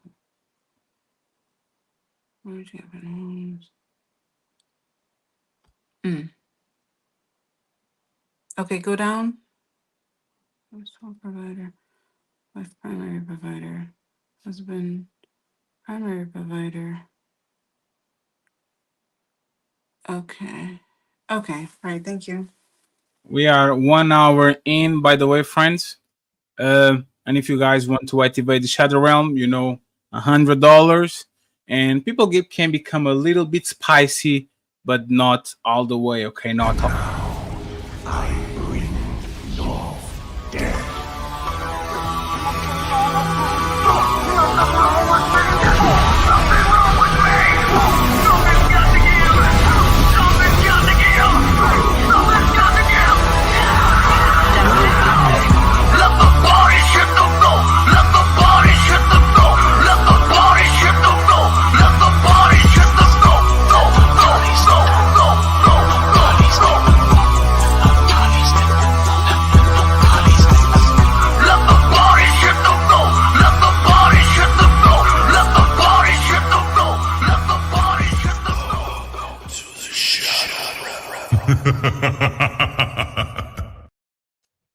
Cheeky, do you want to rebut what he said, what Mr. Fantastic said, or can I ask a question? You're muted. Yeah, no, I had a rebuttal to that. So go ahead. You got this. The rebuttal to that is, yes, I understand that on average, wives make less money than their husbands. But the things that I'm talking about is I'm using foresight. I'm using some of the things that need to be talked about, which are talked about, which is education and man, right? The average male that doesn't have an education overall is just going to make less money. The average woman that has an education is going to make more money. If more men are continuing to decline from going to any forms of colleges and they're not entering into the blue collar workforce or any of those things, which they are not statistically, then what do you think will happen if women continue to get college degrees and continue to get more opportunities based off that alone? I'm not saying at the current time that all women are making more than men. My statement was that they're already that on average women are contributing just about as much as men within their household, and I can foresee this going beyond simply due to just one factor is education. If we didn't even take a look at any other thing else. So these are the things that I'm talking about. I see this coming. I'm not saying it's here now, and in some instances it is here now, but I'm not saying that's the majority. My idea is we need to go ahead and accept this could be a possibility, and if it is a possibility, it should be. It should be. Men should be able to do these things, and they should be able to do it because men offer more to society and relationships than just being in this traditional role that causes a lot of mental health issues, especially within the 2020 during that beer bug incident. We saw the effect that it had when men weren't able to do the things that they thought they needed to do. We see the effects that it has when men aren't able to do the things that is quote unquote traditional. It has an effect on mental health. And as much as we would like to say men are capable and are able to handle all of this stress, the self-deletion rate for Black men specifically is saying otherwise. Self-deletion rate for Hispanic men specifically is saying otherwise. There's so many things pointing to we're not what we think we are. So let's either share the load or change the role. And I think we should do that. So my question to Mr. Fantastic would be, why do you disagree with Chiki that woman will not be able to replace? Like, what is the like, do you have any? Well, the trending of certain occupations, and even in the STEM fields that he's talking about, women are not progressing fast enough to replace the men to step out of those roles. And he's correct about when the made the college numbers declining or whatever for men, but still those men are still out earning women. Men are still out earning women overall, despite having less education. And it's been that way. I don't want to say forever, but for a substantial amount of time, at least 20 years running. One of the biggest things they use is, Black women are more educated, more Black women go to college. All races of women go to college more than their men. Asian, white, Black, Hispanic. More women go to higher education than men do. But yet and still, men still earn more than the women. So that's why I'm saying there's too much to try and put into that when we've seen, again, that whole thing still reign true. Just because you have a college degree. And then another big thing too, now a lot of people are shifting away from these college degrees, and a lot of brothers are getting certificates, and a lot of brothers are getting certifications, and the certifications or certificates save a whole lot more money. And I'm glad we having this conversation. I didn't even think about this. So a man now that can get into the IT field from, a 6-week or 2-month program certification, not only is he now in the workforce a whole lot earlier, and that's one of the things that my opponent surprisingly didn't bring up, or I think he might have purposely left out. Gen Z males are tracking a whole lot better when it comes to making higher earnings earlier, because they are getting into these non quote unquote blue collar fields and things like that, and they're skipping college and they're choosing the faster route of either trade school or certifications and things like that, especially in the IT realm. You want to rebuttal, Chiki? Yeah, so the rebuttal that I have is from the New York Post that I was reading, saying that the younger generation, Gen Z, is not fulfilling that blue collar, because that's where you would put the category of certification. You're not talking about tech certification, are you? I specifically said tech, and I specifically said okay. So if you're saying the thing about tech certifications is just the thing about those things is, even with that being the case, there's still a preference for a 4-year degree. Not to say that those certifications don't play a part into getting a position or being in a position to get a job. Regardless of those things, how many people are in tech, just generally speaking? It's not that many. It's not that many people in tech. It's not that many people within that field, generally speaking. It's not a field that everybody's in. It's a select field, and people are increasingly getting into it due to the money, but that includes women as well. And that means while they are doing those things, both men and women, they do have an agenda to make sure that they even it out. So even with the certifications and things like that, men aren't the only ones that are getting them. women are as well. They may be at a lower level or lower number, but they're still there. So when you account for that as well, and when you look for what they're looking for, because they do have not a quota, but they have an incentive to diversify their company, they're going to pick somebody that is female, most likely, because it's already been shown to be the case. And if you want to Google that, I don't mind doing that. I have the article pulled up here. But there was the thing that also happened. You were saying the main thing about Black women, right? In this article, it says Black wives are significantly more likely than wives from other racial or ethnic groups to be the breadwinner in their marriage. This was also the case in 1972. Today, roughly 1 in 4 Black wives out earn their husbands. And if we know the disparity between Black women's education and Black men's, there's a correlation there. I want a clarifying question, right?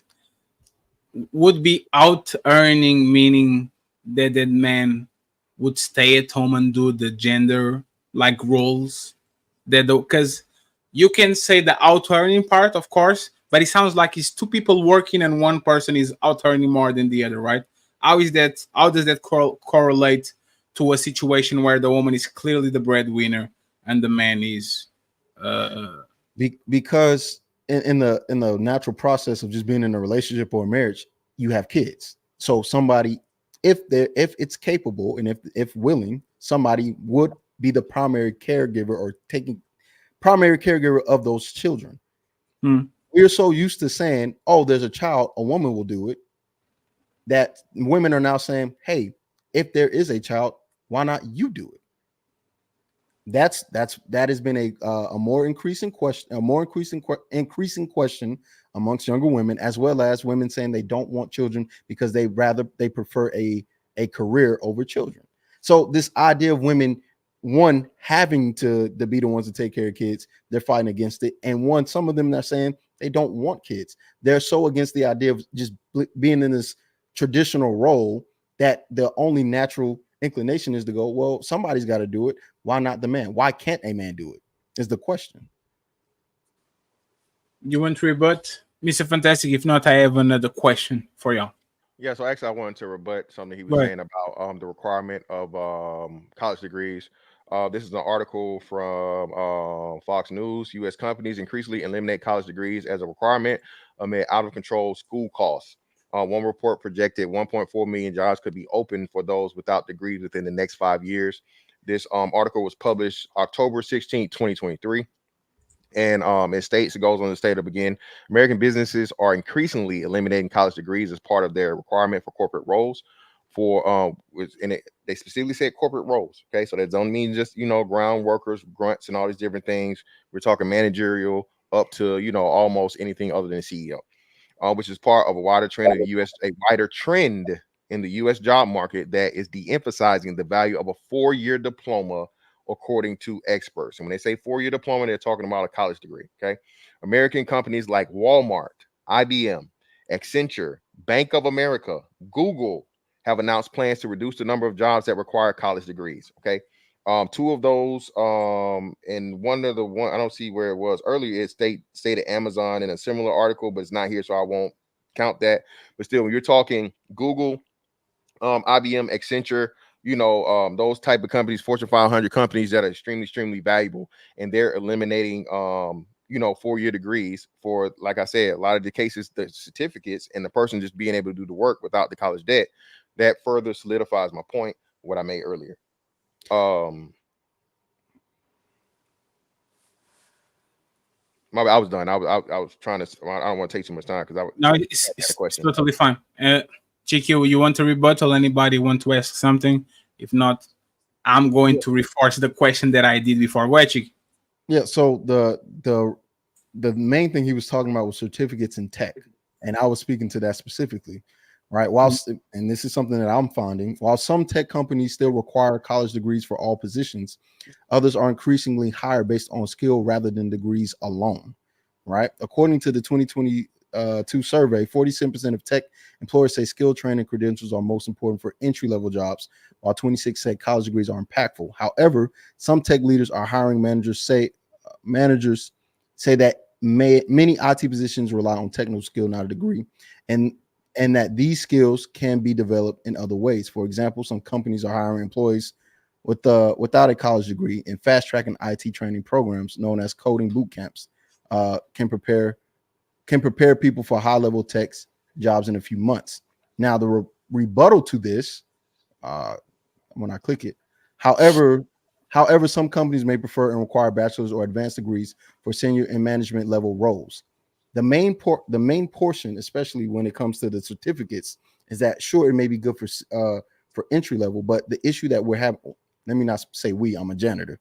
The issue that tech tends to have is the companies laying off people in entry level, and the only way to progress is if you do have a 4-year degree.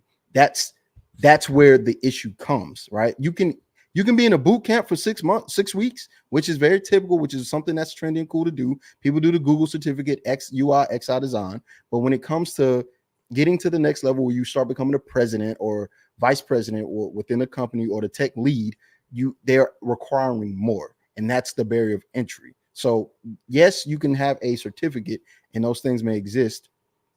But most companies, just from my understanding, and I don't have any experience, I'm a janitor, they're going to be looking for a college degree. If you have no rebuttal, I would like to ask a question, unless you are going to change it. You are going to change it, or you're going to. I'm going to change it. So give me a second. I still don't understand. And this is for Mr. Fantastic again. Actually, it's for Chicky. Why do you believe that woman can replace a man, like a one-on-one replacement, right? Let's make a welder, a garbage disposal man. Like, do you believe that there are some professions that are not going to be able to have this type of dynamic at all, or do you think woman can actually replace a bunch of these professions, especially the ones that are a little bit harsh on the body, as a one-to-one replacement? Yeah, so I don't think women can replace a man on one-to-one replacement and harsher things, because most men can't even do those jobs themselves. I think we tend to say men and not put a qualification on what type of man or the type of bodies that men have as well. Every man is not strong. Every man is not capable of lifting 50,000 pounds of brick and sod and whatnot, right? So yes, while there may be jobs specific to men, those jobs that are specific to men or maybe better suited for men, I expect men to continue to do, because I don't expect every man to be a house husband or every woman to, because every woman can be a housewife. Like, so I'm using the same logic. If every woman can be a housewife, I don't think every man can be a housewife. My thing is, why don't we push for social acceptance of a house husband? This has been the problem that I've had from the very beginning. I'm not saying every man can do it, because every woman can't be that thing. So if there is an opportunity, why not advocate and support it and push for it and go, hey, look, I understand the role of men can be a little bit more expansive than just this. Just to clarify, you said that you believe that women can replace men one-to-one in certain positions, right? Because they are not doing it already. Is that your opinion, or? I think in a majority of things that men do within a corporate world, those settings, yes. Well, yes. I think a woman can be in the office just like a man can be in the office, because they're doing it now. Now, when we start talking about the military, mind you, only 1% of the population joins the military. So it's already a small percentage of men that do it as is. My expectation isn't that another percentage of women can fully, replace them one-to-one. But then you look at the small percentage of men that's already in the military, and then you start to realize, hey, bringing up the military for 1% of the population is like bringing up gays when it comes to black males salary median. It doesn't make any sense. Clark, I would like to counter that directly. And Jochebed, then you what happened? Jochebed, then you can flip it to the question. I just wanted clarity on this one. Okay, go ahead. Fantastic, you got this. So although the military only represents 1% of the population, the complete and total population is and it's actually think it's more than that, but I'll just go with the 1%, is over 300 million people. So of course, for the total, it's a small amount. But millions of people, 3 million people doing anything, I don't think you would consider that small. And then most importantly, we're talking about the military here. So again, the importance of the military, especially United States of America, that backs the dollar, the the reserve currency of the world, saying that somehow you would risk that by making a deficit, and what you said yourself already is a small amount overall. Now you're going to remove a substantial number of men and allow them to sit out and women to step in that role. Yeah, that's So, just Mr. Fantastic, now because we both been in the military, how many of these men doing some hard working ass jobs where they just grueling it? How many? What's the percentage of men doing that? Well, again, it's not about the hard, grueling working job. It's just the fact the hours. You know this. The Well, hours. 12 hours. Okay, so again, the question is, I think a woman can sit at a desk for 12 hours a day? Because I've seen it during deployments. Right? She can sit at a desk. She can sit at a desk on a base, but can she sit at a desk on a deployment? Well, I just said deploy. Yeah. Oh, well, that don't work. I'm in the Navy, brothers. They get I'm pregnant. in the Air Force, baby. You know, we not on by trips and month shit. 4, brother. Brother, they trying to get pregnant by month number 4 so they can be out by 6.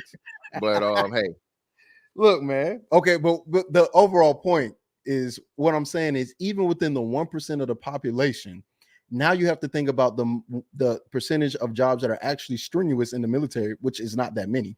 Every time you see somebody in a uniform, does not mean they've been shot at, does not mean that they even know how to fix a car or engine, does not mean they know how to fight. Because trust me, we don't fight them and they don't know how to do it. So what I'm telling you is, just because somebody's in the military doesn't mean that a woman can't join and be better suited for it, or as if there is no position to where women can do it. When it comes to nurses, that is a female dominated field outside of the military. And guess what it is in the military? It's female dominated still. So what I'm saying is, when we start accounting for things that I think women can replace men to 1-to-1, it doesn't make that big of a difference. We just need to learn how to accept that and start saying, hey, men's roles within society and relationships need to be a little more expansive and not traditional, because it's literally killing us. Right. Yes. So, and by the way, before you go, Jokabet, we are 43 minutes in. Okay, there's 474 people watching. Please like the video. I would appreciate it, and follow everybody on social media. I will drop their link soon. In 20 minutes, we are going to start to ask the fan questions. So if you have any question, $20 and up, and we are going to ask the question. In the end of the show, we are going to read every single one of your super chats. So once again, thank you for your support. Go ahead, Chocobet. You got it. Thank you very much. So I understand how house husbands will affect, or I understand you guys are arguing for how this affects society and how it affects us financially, how it affects the workforce. But I would like to understand what is the impact, excuse me, on the family and child rearing and children. So I know one is for, and I know one is against house husband. Can you guys talk about that, please? Yeah. So the sad part about it is, like as I stated before, that puts extra stress on the situation. And when a woman makes more than the man, it's 50% more chance of there being a divorce. Okay. So you know what I'm saying, 50% more of a chance to be divorced when the woman is the breadwinner versus the man. And I'll just make that point and concede my time for this point. Right, Cheeky? Jokabet, did you want to say something? Can you repeat that, Mr. Fantastic? You said that when a woman makes more, there's a 50% chance of is that what you said? I'm sorry. Yes, a woman out earning her husband could even doom a marriage, as a researcher's report increases the likelihood of divorce by 50%. But is that when both are earning, or is that when the man is not earning any money? It will be either or. It would account for both. So if the woman is the sole provider or the woman is the primary breadwinner, it says specifically the woman earning more than the man. So whether the man works or not, if she earns more money than him, it's 50% more chance of getting divorced. 50% more chance. I thought that had to do with education. It's not. about education. It's about the money. Okay. It may be something concerning education, but it's specifically a stat for marriage. For earnings also. Okay. So the education does play a factor into that increase as well. Not specific to his data, but education does matter. You're not wrong in thinking it, because it does matter. Okay. But so my response is typically this is the response that I'm answering questions to a lot of the complaints that I hear. So the first thing is one of the most quoted stats popularized by Kevin Samuels is that women divorce at a 70% rate, leaving men to deal with the consequences of divorce, right? And that's just the first thing off the bat. So even if that's the case, if most women are planning to leave or most women initiate and start their divorce, then my question is, what does it matter if she makes more or not? Because you're going to get divorced.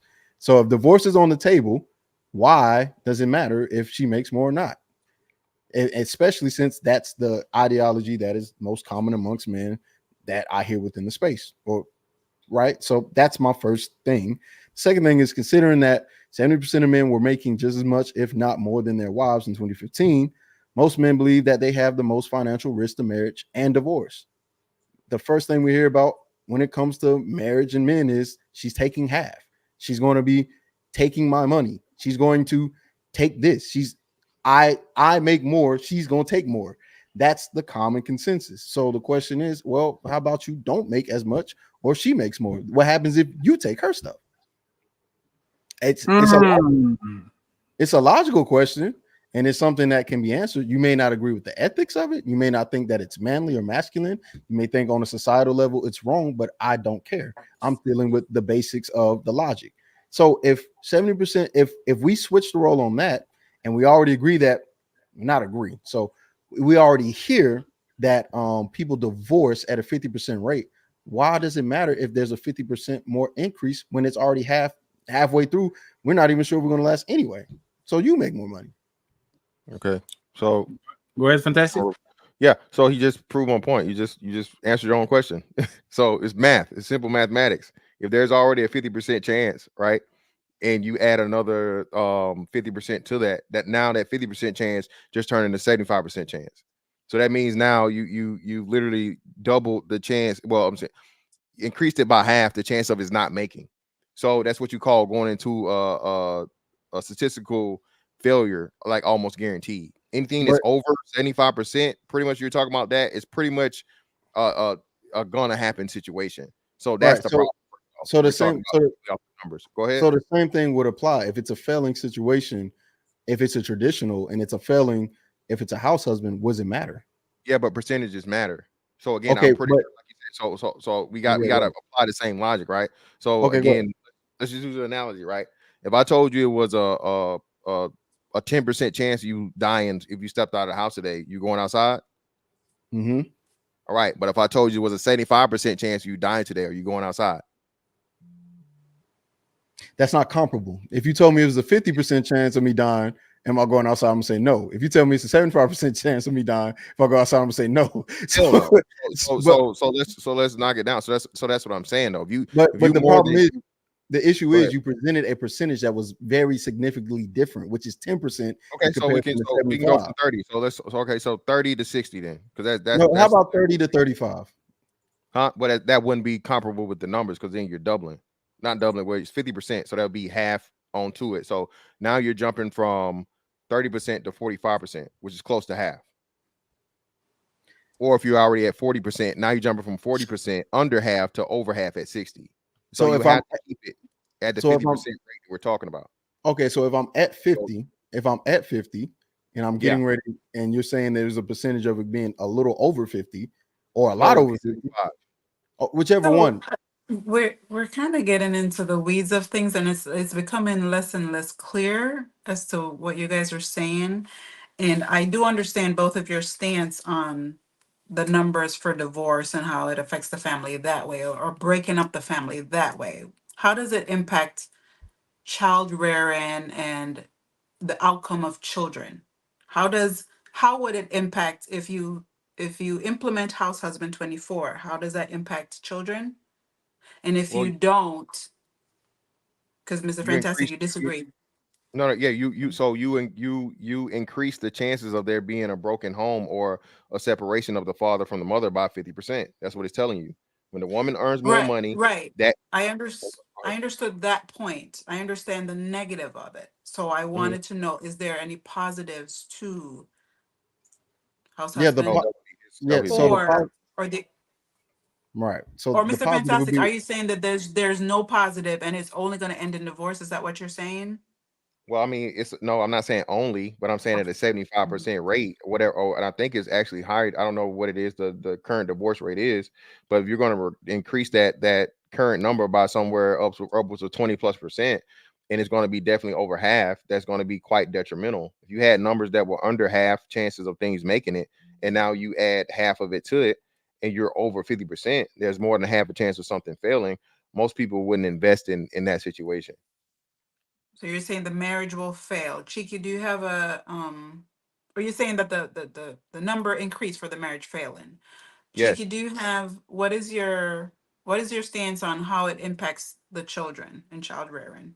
yeah, you have a more involved father, right, in the home. Like, and we've already, and what is typically said is when a man or child has a father that is more involved, the children do better. So instantly you have a more involved father. Instantly you have, if there is a divorce, you're the primary caretaker of that child. So you don't have the issue of running into single mother stats or single mother homes, which will ultimately happen if you get a divorce and she's the primary caregiver, then the kids are going with her. So instead of producing more of an issue of something that is more likely to happen according to their stats, then why not be put in a better position where if you do get a divorce, at least you'll get the children, at least you'll get the financial benefit instead of being the ones that it's paying it out. You'll get all of the things that's required. Why try to live in a traditional role when we've seen how that works already and it doesn't work that well? And my rebuttal to that would be now again, he's being assumptive and thinking that the family law and family court systems are going to track with the progressiveness. No, there are situations as to where the mother is still going to receive custody for a reason. It's more of a gender-based thing. It's more of a gender, and this is proven to be gender-based than money making based or financially based. So just So because now you have the men that maybe they aren't losing money or they aren't having to pay anything out, but the mother is still going to be the person with the children according to the current state of the family court system. That's so that not you have to have evidence of that trending in the opposite direction substantially to say just simply because one of the things, and I can tell you this from anecdotal experience and other men will agree with me, one of the biggest downfalls of a father is a lack of financial stability. So if the father does not have the capabilities of providing for himself and providing for his children, that will be something that they use against him in receiving custody or being named a custodial parent. So that, and this isn't a shot or anything, it's just giving some context, and a lot of men would agree with me, and the numbers agree with me as to where even when the man is and we've seen this, when the man is in a better financial positioning, he doesn't automatically get the children. So that's what I'm saying, is where you can't just, what I'm saying, even though he's already in the better position, it still trends to the mother in either situation. Whether the mom makes more money or she makes less money, women have upwards of, I want to say 80+%, is like 87% of custody of kids now. and again, that would go towards the question, because the laws are amoral, right? If you're saying that the law says if there is a divorce, the woman gets the children, that is not what the law says. In fact, the law, or based off of the statistics, father who fight for custody often win, but full custody is still more common for mothers, right? Custody win rates in one study, 92% of fathers who aggressively fought for custody won full or joint custody, while mothers only won 7% of the time. Another study found that 94% of fathers who sought custody won sole or joint custody 30 years ago. Absent fathers are especially likely. Abusive fathers. There we go. Yeah, abusive fathers are especially likely to win, with 72 winning their custody cases. Huh? I think That don't that's make wrong. sense. How would an abusive father win in a custody case? I don't know. I think I'm misreading it. Take your time. Don't worry about it. Take your time. But either way, what I'm saying is, when men tend to fight for their child or fight for a custody case, as the perspective would be that there's a natural bias against men. We're starting to find out, and I'm not the only person that has said that if you are the primary caregiver as the man within the court case, you can and will win at a high percentage rate because the laws are amoral. They're not gender specific. They're role specific. Okay. Well, first, I didn't say that you would win. I said it's more likely to, and that's how it trends, and that's how it works. When you say win does not equal sole custody or being named the custodial parent. It just means you have an agreement between you, the other party, and the state for you to be allowed time with your child. That's the most important context of that. So even if it may be 90 something percent that you're speaking of, they're simply saying that those fathers are not being denied time with their children. And even more so, like you say, when you're looking at these things, there's going to be more. That's going to be more towards divorce numbers. And I don't know if I can't answer the question, but I would say that would be higher in marriages to where pretty much without there being some form of physical abuse or abusive history, where it's pretty much guaranteed. Outside of that, though, is going to be another big issue as to where again you have, you know what I'm saying, children that not had in a marriage. Now those numbers are different. So that's why I say I know we're not talking about out of wedlock situations, but I'm only referencing that to talk about how the numbers are skewed. You know what I'm saying? Because you pretty much you're guaranteed if you're in a divorce to end up with joint custody. That's what they're quote unquote calling a win. Okay, We so are we are 5 minutes away from answering the questions. Valerie tried to activate the Shadow Realm, but Valerie, the Shadow Realm is $100, not 50, so we need more 50 to activate the Shadow Realm. Okay, and we are going to include the Shadow Realm into the like this last 25 minutes. Okay, because I don't think this point of contention you guys are not going to do a lot. So for you guys to not be here more 50 minutes, we are going to include it on these 35 minutes. Okay, if it's activated. Go ahead, Chick. You got this. Yeah. So again, I think I understand why you brought non-married, but again, I think the whole premise was married. And again, the thing that I think matters is the amount of time that a man is able to spend with his child. The amount of time that a man has custody of his children matters a lot, and men have very much so expressed that. And you have a better chance if you are the primary caregiver, and they consider that when they consider what's best for the child. At least from what I've looked up and what lawyers have said, and from other laws, there's no gender law. There's who's the best, who's more involved, who's taken care of. So that's what I've looked up. If you're using something else or an experience, then I can understand you using that. Older thoughts, Mr. Fantastic. Valerie activated the Shadow Realm. Once again, we're not going to add 20 minutes. We're going to do 20 minutes inside of the 33 minutes that you already have. So the Shadow Realm has been activated. Thank you very much, Valerie. I appreciate it. I bring your death.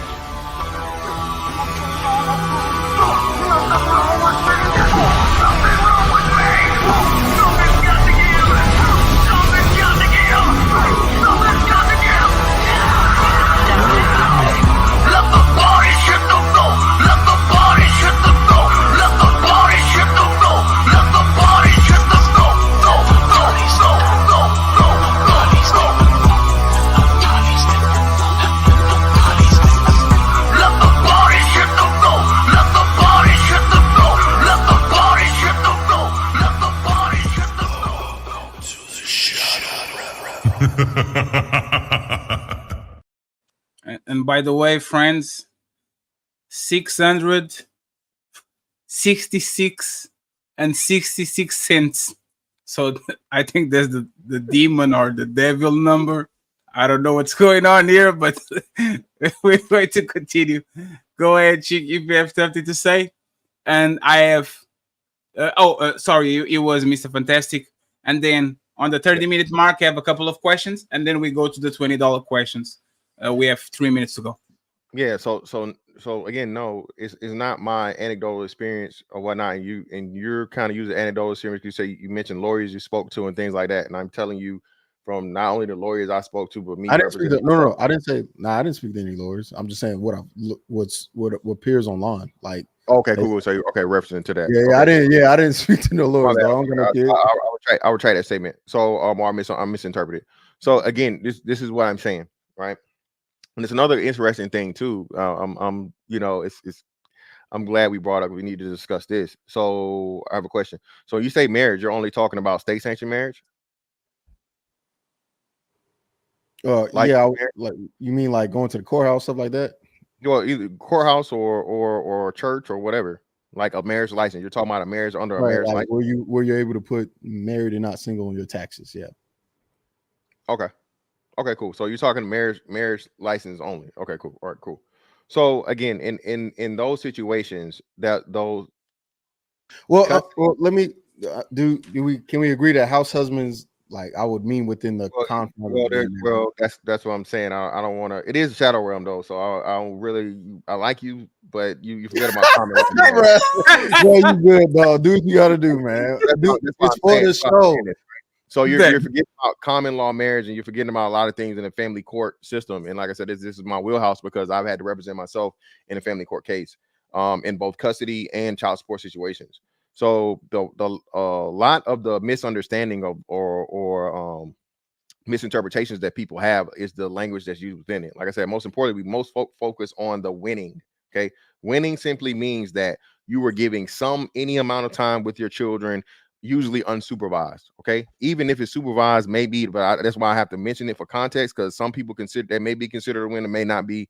But of course, and when you're talking in a marriage, unless there's, and I think that's what you were stumbling over when you were saying, the only time that it's going to be a decrease in that or you're affected is if you have a history of domestic violence within the family against your spouse or against the children themselves. So when you say win, it sounds good at a 90-something% rate, but all that means is simply like, okay, you get to see your kids. That doesn't give you any context of how much time. It could be only weekends. It could be as much as every other day, but it could be as much as only one day a week or one day a month or a couple of days a month. All those things have to be considered because quite often people don't get divorced and stay within the same area, right? If you live an hour away or you live states away, it's impossible for you to have that thing. So that's why I say the 90% sounds good, but contextually you know what I mean? It has to be so many other parameters given to it in order to have it considered. So being a primary or sole care or the majority of the time, does that not play a fact? No, like you said yourself, both parties are in a divorce. Both parties are awarded custody or some type of time sharing or time with the children at a 90-something% rate. So no, that's what I'm telling you. And that doesn't guarantee you just because you're the primary sole provider that you're going to have the child if you're a man. That's why, because like you said, in the situations, in the cases where the men are already living a house husband's lifestyle, right, or they have more time with the children, the woman is still given an edge, and the numbers show that. That's what I'm saying. It's not my speculation. The sheer difference in numbers of women being custodial parents, not just having custody agreements, but being custodial parents, proves the point of what I'm talking about, and that's both in and outside of marriages. Okay, so I kind of went out a little bit. Are you saying being a primary caregiver doesn't matter? For a man, no. Okay, and the numbers. Okay, so got you. Is there anything? Can I Google that? Like I just want to see. Yes, you have a Google option, and then we can go back to the questions. We have 30 minutes in, so go ahead, Chiki. Google it. I'm going to stop the clock. And while you are at it, let me promote Friday fight. We have somebody that is ready for war. Yeah, I heard old City Boy podcast and I called out old country Georgia boy named E. the Man Williams. Well, we gonna see if he ready to go down yonder out there in the woods, because what I know for a fact is that Jungle City ain't nothing on those old country roads that I'm about to take him down in these debates. So I'm looking forward to this debate, and I'ma say, let the best man win. I heard he was trying to tip the scale. But when you get out there in them woods, out there with them ducks in them ponds and in the swamp, the deep, deep, dirty South, because nothing can save you. So I hope my boy keep the intellectual standard that it takes to be successful in a debate. Can't wait to see your little podcast. I'm going to take my hat off to you, because you about to get this work. Yeah! They squabbling out there now. Yeah! Edelman Williams versus Lil. You got anything you want to say, Fantastic? Hey, that man is not from Georgia, man. He from No, Alabama. we can't be do that. That man says he's from the South. Oh, the South, not He's Georgia. from West Virginia. No, he's from the South. He said he's from the South. So no, you can disown him. Mr. Fantastic. You have to take it once again. We have a Friday showdown special. Edelman Williams versus Little Podcast on the Conservatives Douchebags episode. So I hope you guys can make it. 450 people watching. We have 25 minutes to go. So let's go back to It's time to do. Cheeky. Did you find the stats? Yeah, so I found it. I mean, mine's gonna put me in Georgia because that's where I'm at. So I guess at each state, but it says in Georgia, the parent who has been the primary caregiver of a child is usually the primary custodian in a child custody case. However, courts are increasingly moving away from favoring the primary giver and instead focus on the child's best interest. The standard often advocates for equal involvement from each parent in the child's life. Other factors that courts consider when determining child custody include the age and health of the child, the emotional ties between the parents and the child's tie to their school, home, and community, the capacity of either or both parents to meet the child's basic needs.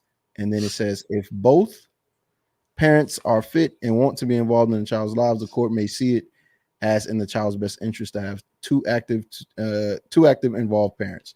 So that's what I looked up. And my rebuttal to that would be again. I'm sorry. Go ahead. Go ahead. I'm sorry. Okay, so yeah, my rebuttal to that would be again, it proved my point. Emotional attachment, that's not something that's measurable. So the law literally puts emotional attachment in it, and then there's still a bias as to where children are seen to be more emotionally attached to women, which goes back to my original premise of there being gender roles. Being that the woman is always going to be seen as the nurturer and the caregiver, she's automatically given the edge in having more of an emotional attachment to her children. So that's what I'm saying. The problem comes and it arises when you try to get into the statistical situation where it has many variables of nuance, and not only when that nuance is actually backed by the statistics. The fact of the matter, if it was the way to where they said it, it would be no possible way that a rational person will argue that, oh, well, these mothers just are so much better emotionally attached to all these children at like a 80-something% rate, 80+% rate, high 80% rate, to where they're getting custody even from divorces and marriages than the father. That proves the point of what I'm talking about. Well, I think you can look at that statistically, because if we just talked about how women tend to do more housework or house things or things involving children and child rearing in a traditional or even egalitarian relationship, then I can see how the court goes, well, she spends the most time with this person. And it still does say the parent who has been the primary caregiver of a child is usually the primary custodial in the child custody case. It's not the only factor, but they still say it's a very big factor, or it's still part of the factors. So if you are a house husband and you're actively involved when the child wakes up, brush their teeth, do this, that, and the third, you have a stronger argument as to I'm the primary caregiver. I have an emotional attachment. These are the things I'm here for, versus a traditional or even egalitarian, which we've already went over. Women are still spending more time doing that, even when they're in a position to do both. Thank you. Friends, we have 1 more minute and then we start to answer the questions, the final questions. Okay. If it's Fantastic, 30 seconds, Cheeky 30 seconds, or no, Fantastic 1 minute, Cheeky 30 seconds, and then we move on to the questions from the crowd. $20 and up for you to ask a question. One question per comment, please. All the super chats lower than $20 are going to be read by the end of the show after we give the votes. Okay, so go ahead, Fantastic, and then Cheeky. So you just gave the whole argument to me because, like you said yourself, even when women are working and they're the major breadwinners, they're doing more housework.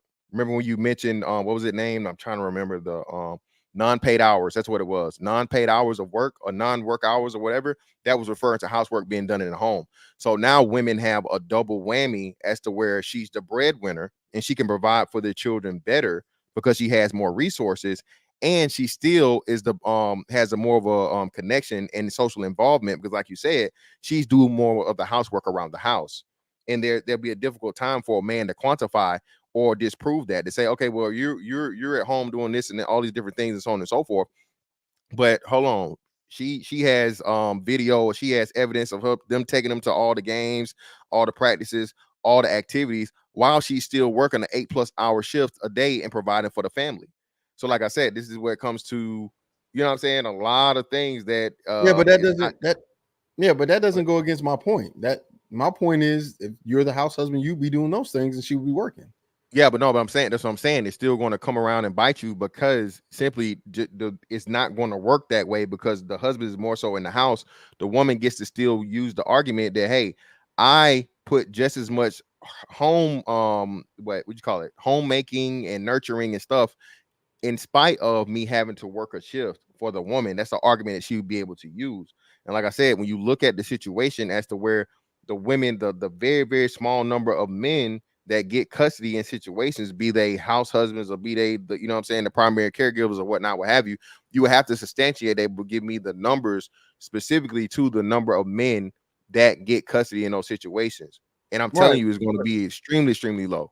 Well, it's going to be extremely low because there's just not that many house husbands. That's the point. Like, the reason why I could see men not getting their children or winning the main being the main custodial parent is because I don't think by the court's qualifications of a primary caregiver, most men will be able to fulfill that role because you've already stated that men work more than women, and we've already looked up the stats that men work an additional 3 to 4 hours plus outside of the home. So how can you take care of a kid 3 or plus 4 hours outside of the home and she's 5 hours in already?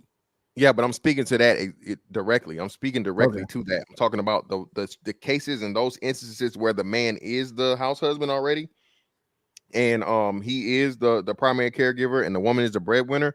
There's still too many numbers of cases where the woman still gets custody despite that situation. So you're saying that's the majority? Yes, yes, that's what I'm trying to tell you. So, and then the man is looked at as not being able to financially provide for the children. So if he's at home and he has no way to support his children, he's not stable as an adult. That's how the court looks at men. He has to be able to provide himself not only a place to stay, but he has to be able to provide a place for the children to stay when he has time with them. He has to be able to afford food and all these different things. Wouldn't apply. So you're saying that wouldn't apply if the roles were reversed for a woman? And do you have a way to substantiate, like a role or a case already for a woman? And that's what I'm saying. A man is not seen the same. We go back, and that's why I say we have the context and the gender roles is incredibly important here. You acknowledge that's not what the law says. That's where the conflict comes in. The law can say how the law reads and how the law is handed out or delved out are two totally different things. And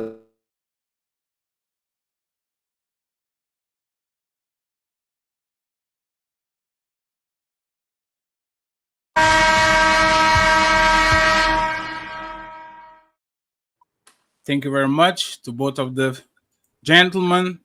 Did a great job. Great debate, clean debate. Even though the shadow realm was activated, I think we have something here. So I appreciate you, Mr. Fantastic and Cheeky GBG General. We are going to start with the questions, the $20 questions from the public. But I have 2 questions of mine first, right? Quick questions. Fantastic and Cheeky, do you believe in gender roles? Yes. What about you, Cheeky? My bad. Do you believe in gender? No, it's fine. Do you believe in gender roles? I don't believe in them being stagnant, but I don't. Explain gender role. Tell me what you mean by that. Gender role means that your role is stuck by societal norms, meaning the guy is the breadwinner, the woman is the caregiver. Like the guy mows the lawn, the woman cleans the dishes, like those type of situations. Do you believe in them? You don't believe in gender roles? Okay, perfect. The second question is resentment and respect. This is for both of y'all too. Do you believe women will resent or respect these men that are in these positions?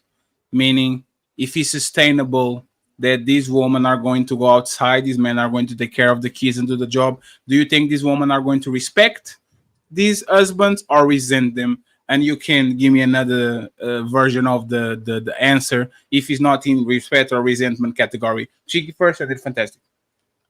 I think the woman will respect the man if that's what she's going to do.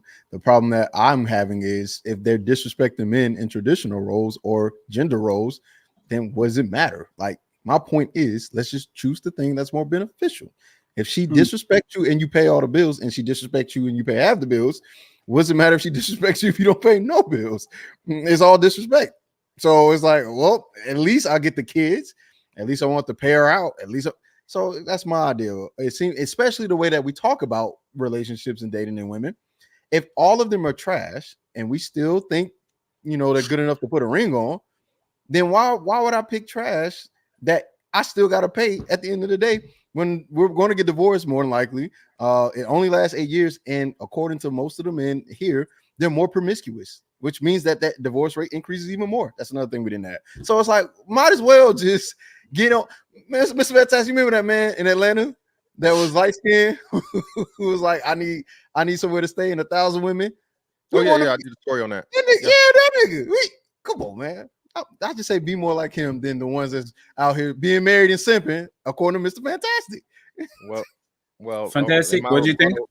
In my rebuttal, first off, to hell with them light skinned niggas, okay?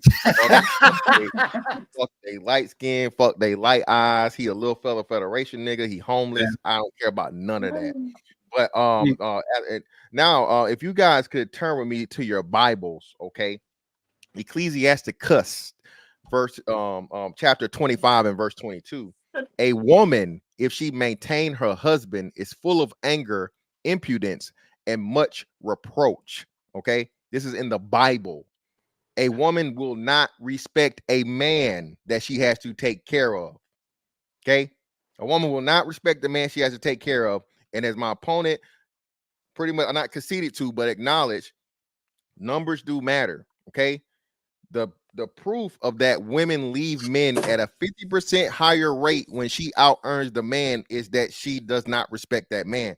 She cannot respect that man. And to give more context, I think it's a lot of, again, back to the gender norms and gender roles as to where society looks down on her because she's with a man that she has to take care of.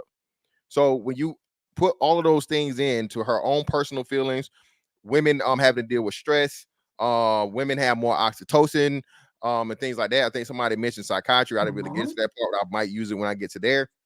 And that makes women more not be able to react as well to stress as men do from even a biological standpoint. So a woman that's stressed out and has to bear the brunt of the financial responsibility and survival of the family, it eventually, again, the numbers say she's going to get tired of that man, leave him alone out of resentment. Okay. Cheeky 30 seconds, and then we go to the other moderators and the questions of the chat. Go ahead. So when we start using the Bible and applying it to certain lifestyles, when do we stop it? You digging these girls down, Mr. Fantastic?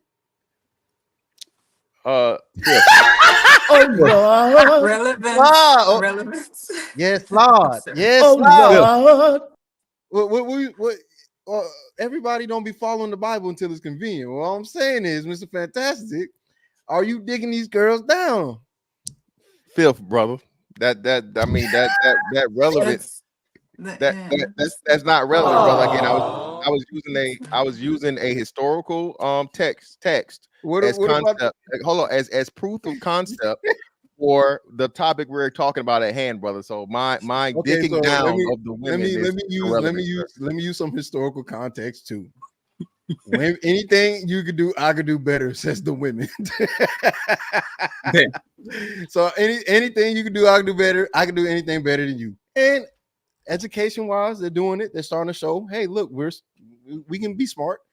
They are increasing their finances to where it's very much so close to men's I think it's going to continue that way as long as men don't get enough education. So yes, while he may use the Bible for certain aspects, and then other aspects, you know what I'm saying? I'm biblically knowing her every day, and the other one every day. Uh-oh. So Jokabed and Lady Chan, do you guys have any questions before I go to the questions? The $20 and up from the public. There's 412 people here. We are 15 minutes away from the judges' scores.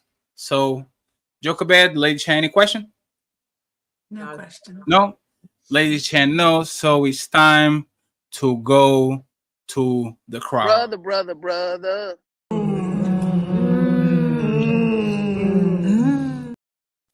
And low MCVTs. Let me start with the last one because the last one, it sounds harmless. So Valerie asks, Mr. Fantastic, why did you want to debate Cheeky? If you can, 30 seconds. Hey man, Cheeky's a smart young brother. He's respectful, and very knowledgeable. I like his delivery. I like the way he minds things out. And he's a respectable person to have a battle of the minds with. So that's why. Thank you very much, Valerie. And Mr. Fantastic, I saw you asking for his Cash App. His Cash App is rolling down there. Cheeky Cash App is rolling down there too. So if you can, please support them via Cash App. I would truly appreciate it. Okay. So please go ahead. Mr. Fantastic 824 and Cheeky Banter. Does he have a space, Cheeky? Doesn't have a space. I don't. No, it's all together. It's just Cheeky Banter, right? Yeah. Okay, perfect. Thank you very much, Valerie. I appreciate it. Oh no! It does have a space. Yeah, my bad. What happened there?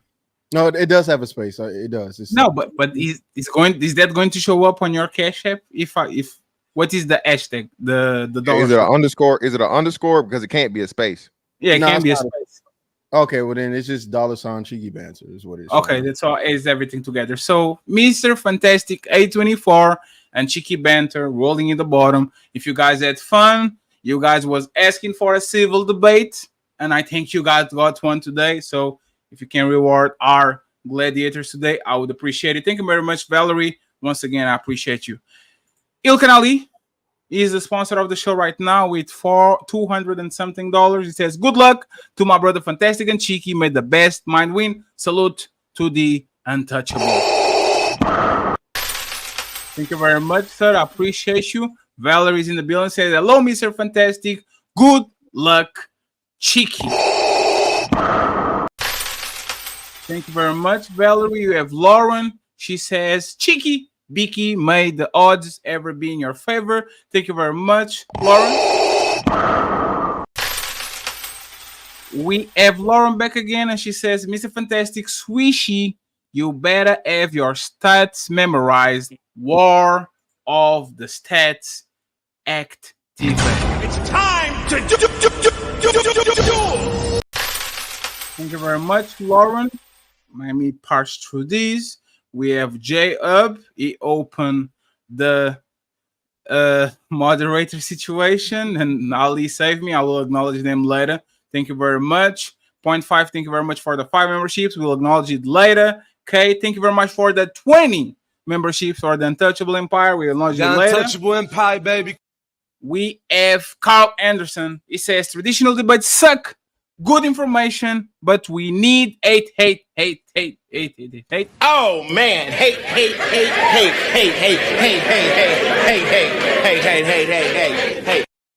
Just kidding. Debate art, debate fair, debate forever. Thank you very much, Carl, for all the support. I appreciate you. We have JJ Carver with 5,000 YouTube dollars. He says, as quantitative psychologists, relying on a handful of studies and selective economic data while ignoring comprehensive mental health research reveals a superficial understanding of the complexities involved in gender roles and family. Thank you very much, JJ. I will acknowledge it soon. Thank you very much.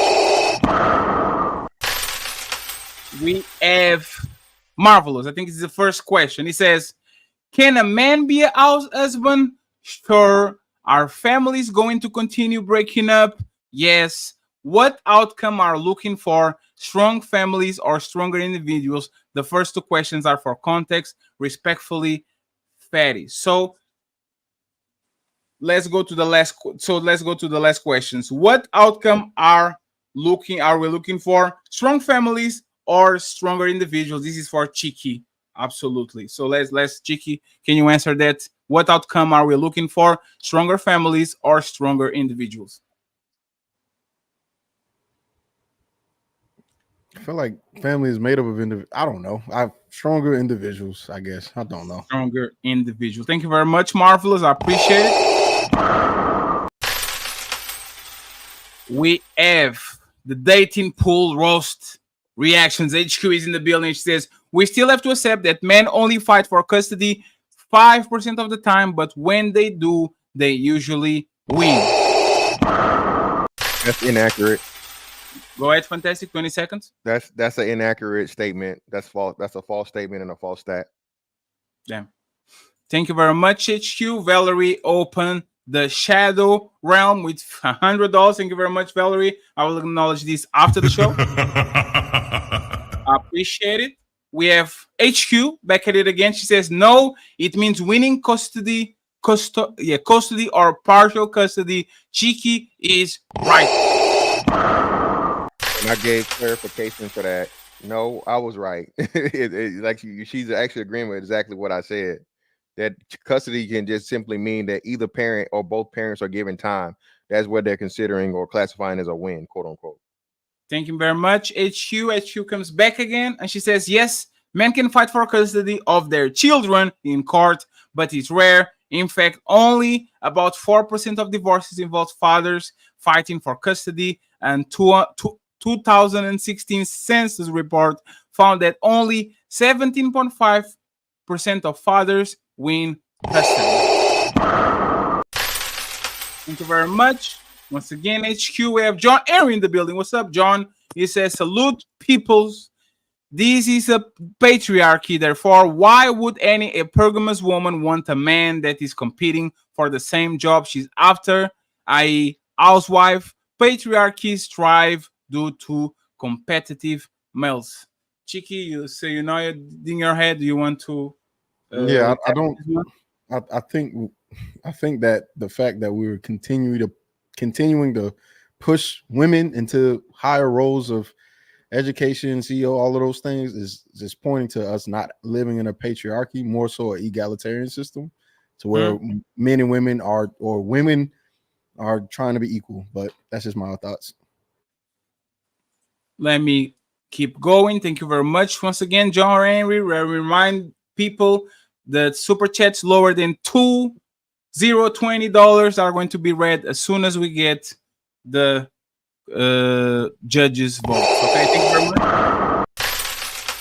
Thank you, John. So we are going to keep moving. We have Valerie. She says, Mr. Fantastic, why did you want to debate Chiki? We already got that out of the way. Thank you very much, Valerie.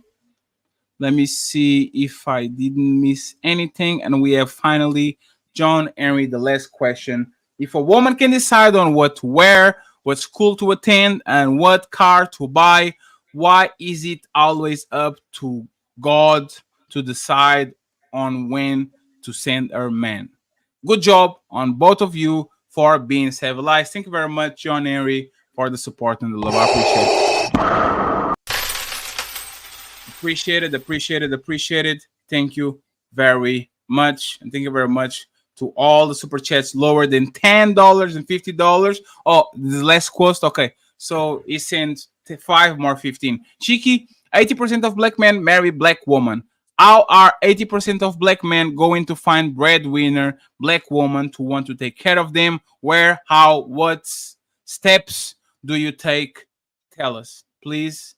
Clarify this, Chiki. And then we have AL with the last question, the last $20 still in check. Go ahead, you got this.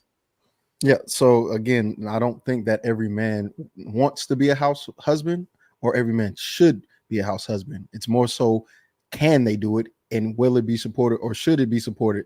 That's really the argument. Now, what steps do you take? That's dependent on the person that you're trying to attract. If she finds you attractive, then as we've seen before, Mr. Fantastic has covered this on his channel. She'll find a way to take care of you. Women are tricks too. So let's not act as if that's not the case. Thank you very much, Jesus Palace. I appreciate it. We have 2 last late entries and 6 minutes to go. But if you don't have more questions, we're going to close it out as soon as the questions is over. AL $20 says the custody stats don't take into account that most men don't fight for custody because their lawyers recommend not to unless there is very high chance of winning, i.e., she's very unfit. Thank you very much, AL. I appreciate it. And finally, Ilkan Ali, the sponsor of the show today with bajillion dollars. He says the fact that HQ is telling men to fight for their kids instead of telling women to stop making men fight to have the fathers in is the problem. Women are asking men to fight women to stop doing men wrong. And friends, we got to the end of the questions. End of the questions. Any of my moderators has any question before we close it out? And to the two debaters, any question, any new question as to before we wrap it up? Lady Chan says nope. Jokabet says nope. And I'm going to read this one from John Airy, and then Mr. Fantastic and Cheeky can do final considerations or 1 or 2 questions, something quick, so we can go to the judges. John Airy, $20. He says the fact women are getting more degrees does not negate the fact the degrees they receive result in low-paying jobs, thus leaving the majority with a degree and high debt. Thank you very much. Thank you very much. Thank you very much. So, Cheeky and Fantastic. Fantastic did the initial considerations. So, Cheeky, go first, and then Fantastic go last, and then we close it out for the votes. All right. So I guess my closing argument is that I think that this trend of women just progressing, whether it be on an educational level or financial level, will continue to grow because the norm, and it'll become the norm because men are just ignored or viewed as privileged or bad, or they're viewed as they can take care of themselves, or they're men. They've already had their rights to be here. There's been a patriarchal system. So I just think that this will continue to happen. This will continue to grow. And if it doesn't, that still doesn't change the fact that I think that we still need to expand our roles beyond just provider and protector, because I think men are a lot more complicated and a lot more there's a lot more aspect to what a man can provide in regards to a relationship. And I think women are showing that there's more to women than just being a homemaker or baby maker and whatever the case may be. I think there's some room for compromise on both ends, and there should be support for men to take that role if it's best suited for him and his wife, and he shouldn't be judged for it. That's simply it. So yes, I just don't know why. I don't think that, we should fight to maintain traditional roles that have led men to be consistently at a disadvantage in marriage. It ends at a 50% rate within 8 years to women who are more sexually liberated and promiscuous.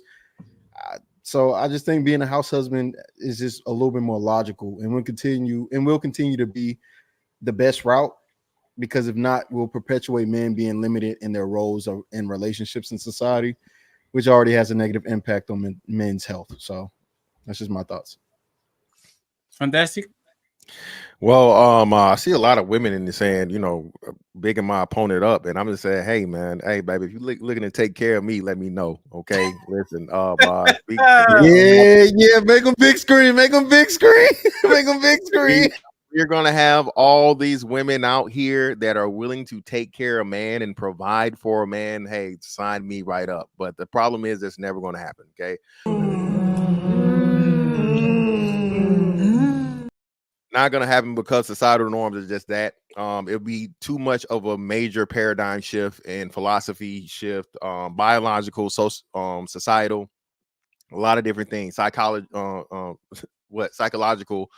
a lot of different things that will have to change in order for it to be okay for men to be able to do these things. And not only for, again, most importantly, the women that are dealing with those men. I don't think you're going to have enough, especially when we have directly today women saying, hey, they want a man that earns more money than them or is at their level or above. So to Chiki's point, is he's saying as these women make more money, they're expecting the men to make more money as well. And that trend is tracking way better, way faster, and more constant than the trend of the anomaly or the outlier to where the woman is willing to take care of the man that makes less. As you said and alluded to, listen, as high as the marriage rate may be, divorce rate may be, and I just looked it up, but I forget what it was like, somewhere between 40 to 60%, depending, right? You increase that by half, 40 jumps to 60. Okay, 40% norm to a 60% norm. That's more than a chance, half of a chance of it failing. So I think we can't, you know what I'm saying, consider the numbers and then dismiss the numbers at the same time, when again it's telling you when women have to do this, and it tracks with my point as to where they just cannot maintain it, be it again themselves, something that they have personally, or be it outside pressures from society, family members, girlfriends, circles, all those different things. And then we get into a lot of the other things we talk about where, women are naturally hypergamous. A woman that's hypergamous does not want a man, it goes against her nature when she's dealing with a man that makes far less than she does. And most importantly, the house husband thing would contain some men that did not provide anything at all. Not the most, not all, but a substantial number of them would be in that category also. The debate is concluded. I just want Chiki to come back to this. This is the last one because it seems like Caesar Palace didn't like the answer. He said that was not the answer to how and where, what steps. Just because a girl likes you do not mean she wants to take care of you financially for life. So don't know, got it, just say that. Between the how, where, what steps, pick one and answer which one you like. At the three, how, where, and what steps. Pick one of them, and we move on. Once again, thank you very much, Caesar Palace, for the support. I appreciate it. Go ahead, Chiki. There's no $20. No, it's because he sent $20, but he says that his answer, the question wasn't answered. I'm gonna give him the same answer. Move on with life, buddy. Abracadabra do. By magic, Caesar Palace, you have to do abracadabra do, and you will become a house husband in 2024. So, friends, once again, I'm telling you, some people that we never thought was going to get married are married now. So don't you ever lose your hope to become a house husband. Maybe yo, you gotta chill. You gotta chill. You gotta chill. No, it's possible. Everything is possible. Okay, so Fatty, that's like asking the question: what made her choose him? Like, come on, how am I Everything is that? possible on the wise words of Kevin Garnett, and you can go from almost homeless to having two business by doing literally nothing. Okay, put her name on your deed, sir. Make her. I appreciate you, friends, and I'm not going to be messy because today is a day of celebration. We might have something to talk tomorrow. Brother. But friends, I know this debate was very solid. So the moderators and the judges are going to get slack for what we're about to do. Again. So friends.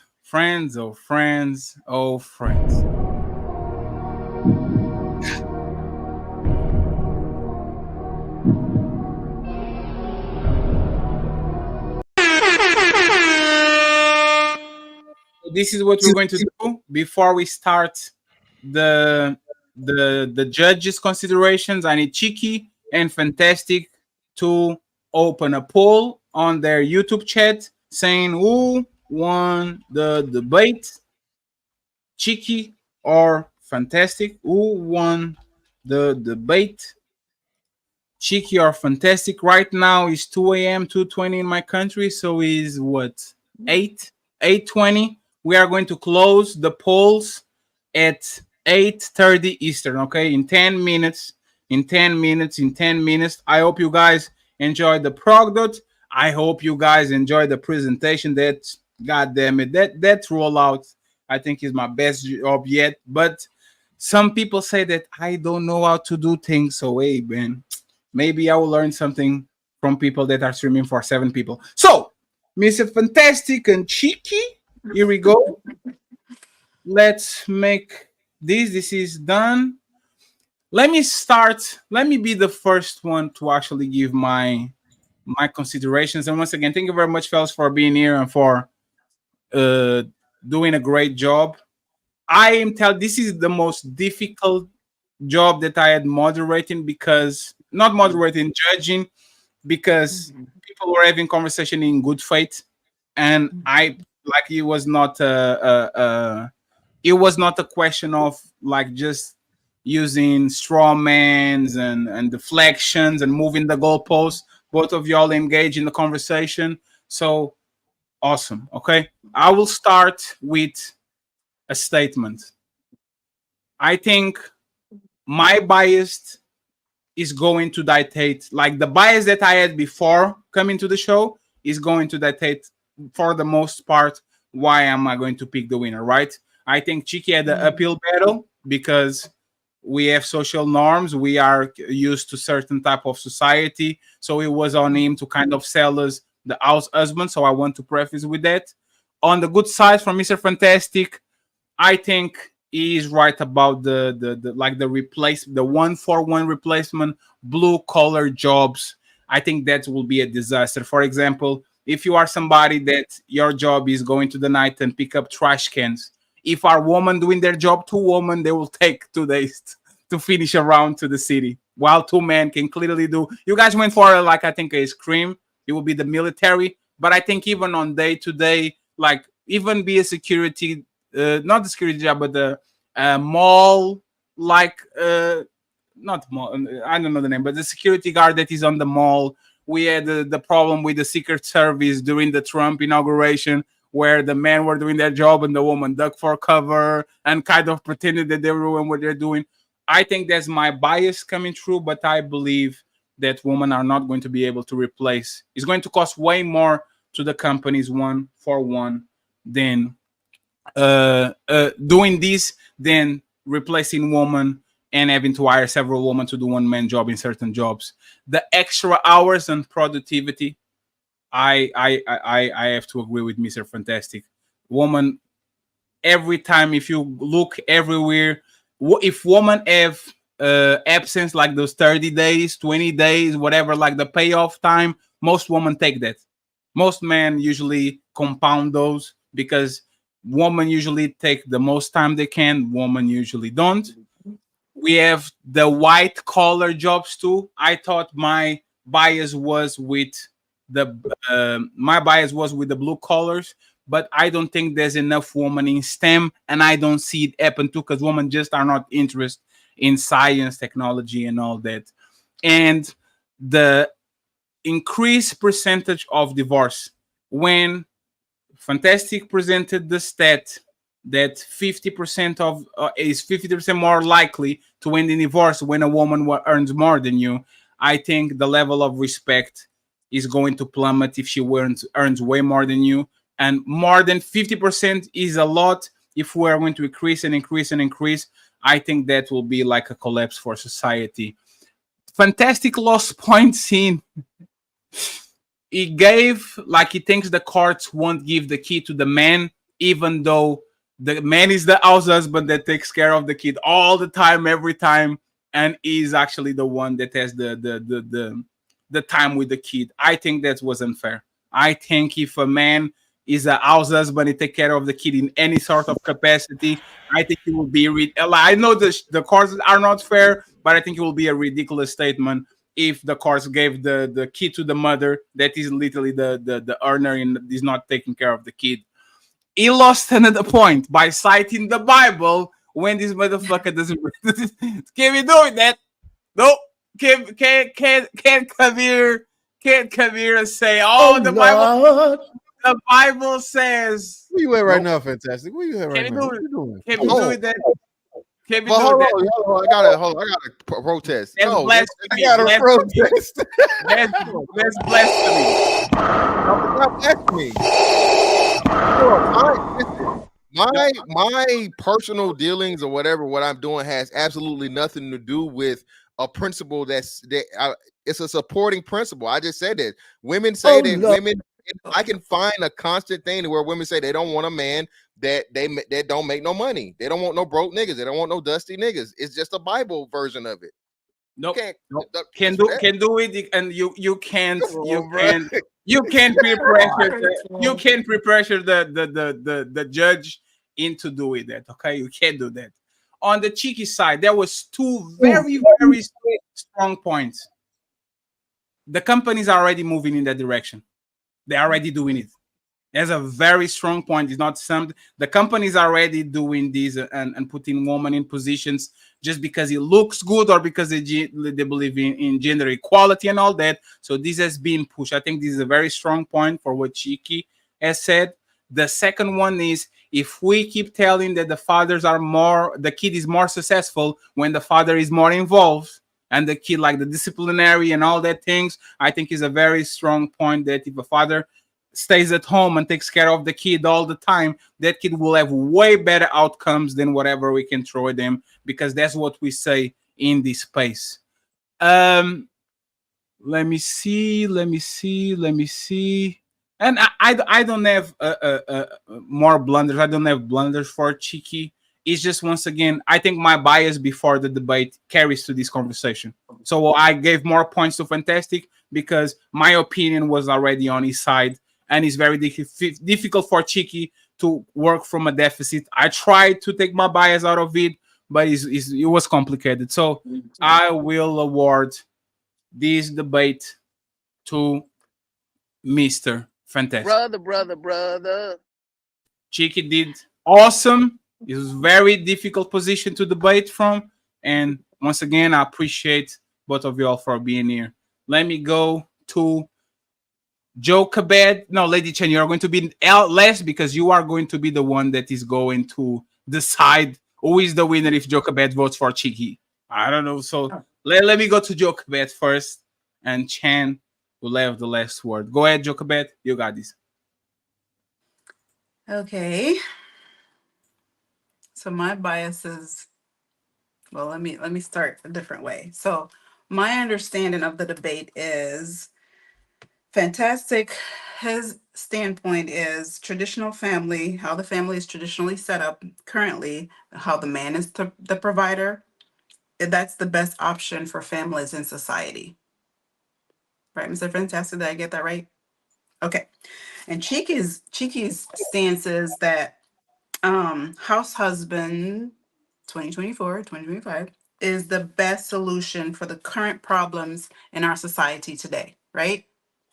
Chiki's definition of house husband is when he brought it up from what he read from the dictionary, sounds like it should be the same as a housewife, reverse caring for his family, managing the household while his wife goes out, and his main occupation is not caring or not going out to work, but he may have some other occupation.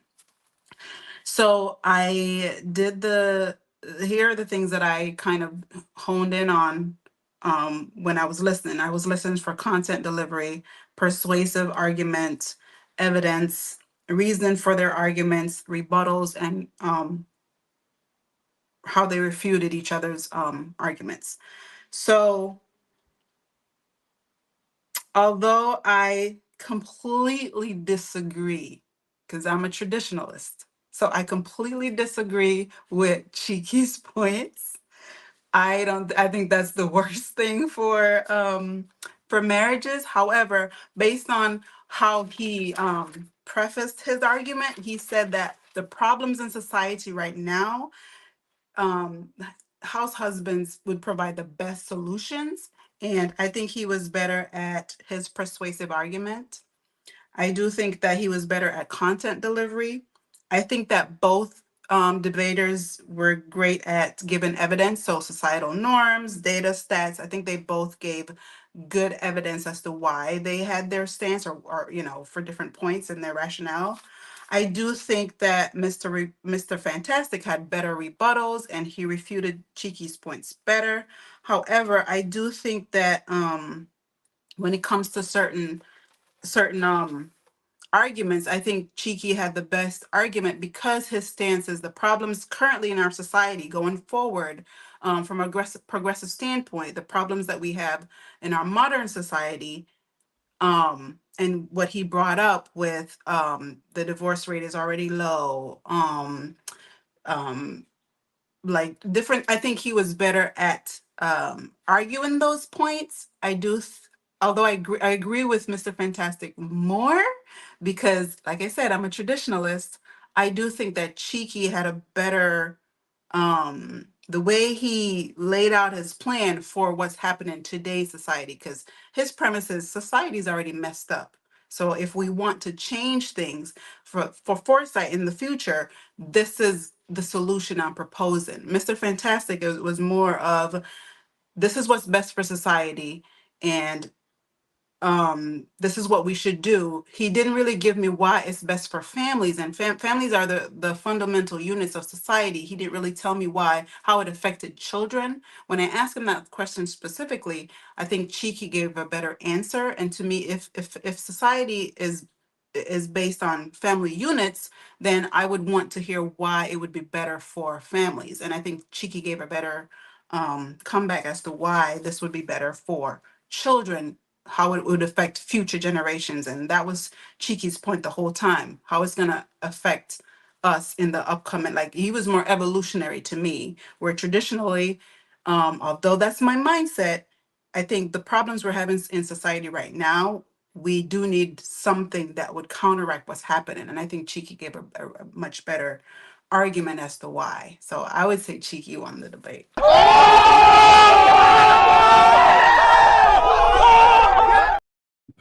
I know I should take Lady Chan for less. Lady Chan. Who do you have winning the debate?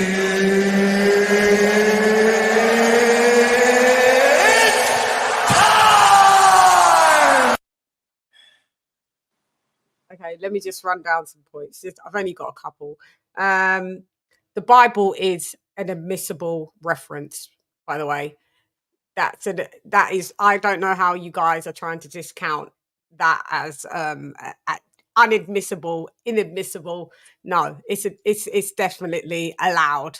Just because of your personal biblical or non-biblical beliefs, Fatty, what are you? You don't believe in a God, so it doesn't mean we have to go with your concepts. So just because Mr. Fantastic doesn't live according to every minute thing in the Bible, nobody doesn't make it a less effective piece of context that we need in this debate, and it could be used in this debate, because then everything could be deemed as inadmissible. We could be like, well, the Google thing was subjective. Who wrote that on Google? That was subjective. Where is the validity in that? So we're not going to do that. So, yep. But then also, I liked Cheeky's men with children. You know, we have the single parent argument versus the single mother versus the single father growing up, raising a child. And the stats do show that single men with sole custody of their children tend to do better. So I liked that correlation that you made within, if the women go to work, the men will be rearing the children. So therefore, hopefully a better outcome according to the stats. I'm also coming from a place where, listen, I ain't going out to do the work, and y'all staying at home. I ain't doing it. Damn. I ain't doing it. Okay? Why? No, I'm kidding. Go ahead. Why? Why? Because I don't want to. Simple as that. Lose respect. Yeah, and I mean, yeah, I'd lose respect. Yeah, let's just have that right. Damn. Yeah, and I thought that Mr. Fantastic brought up better stats, better pieces of data. I felt that Cheeky stumbled and fumbled on some of his pieces of data that he misread or misconstrued at certain times or misinterpreted.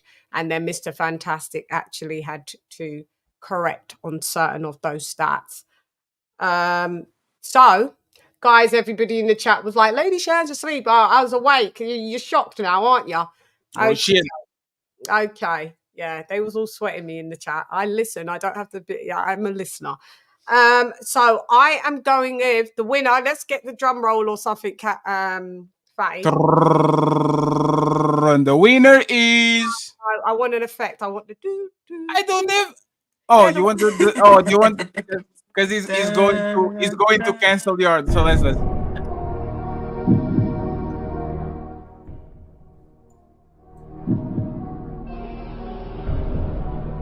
And the winner is. The winner is Mr. Fantastic. Mr. Fantastic with the win.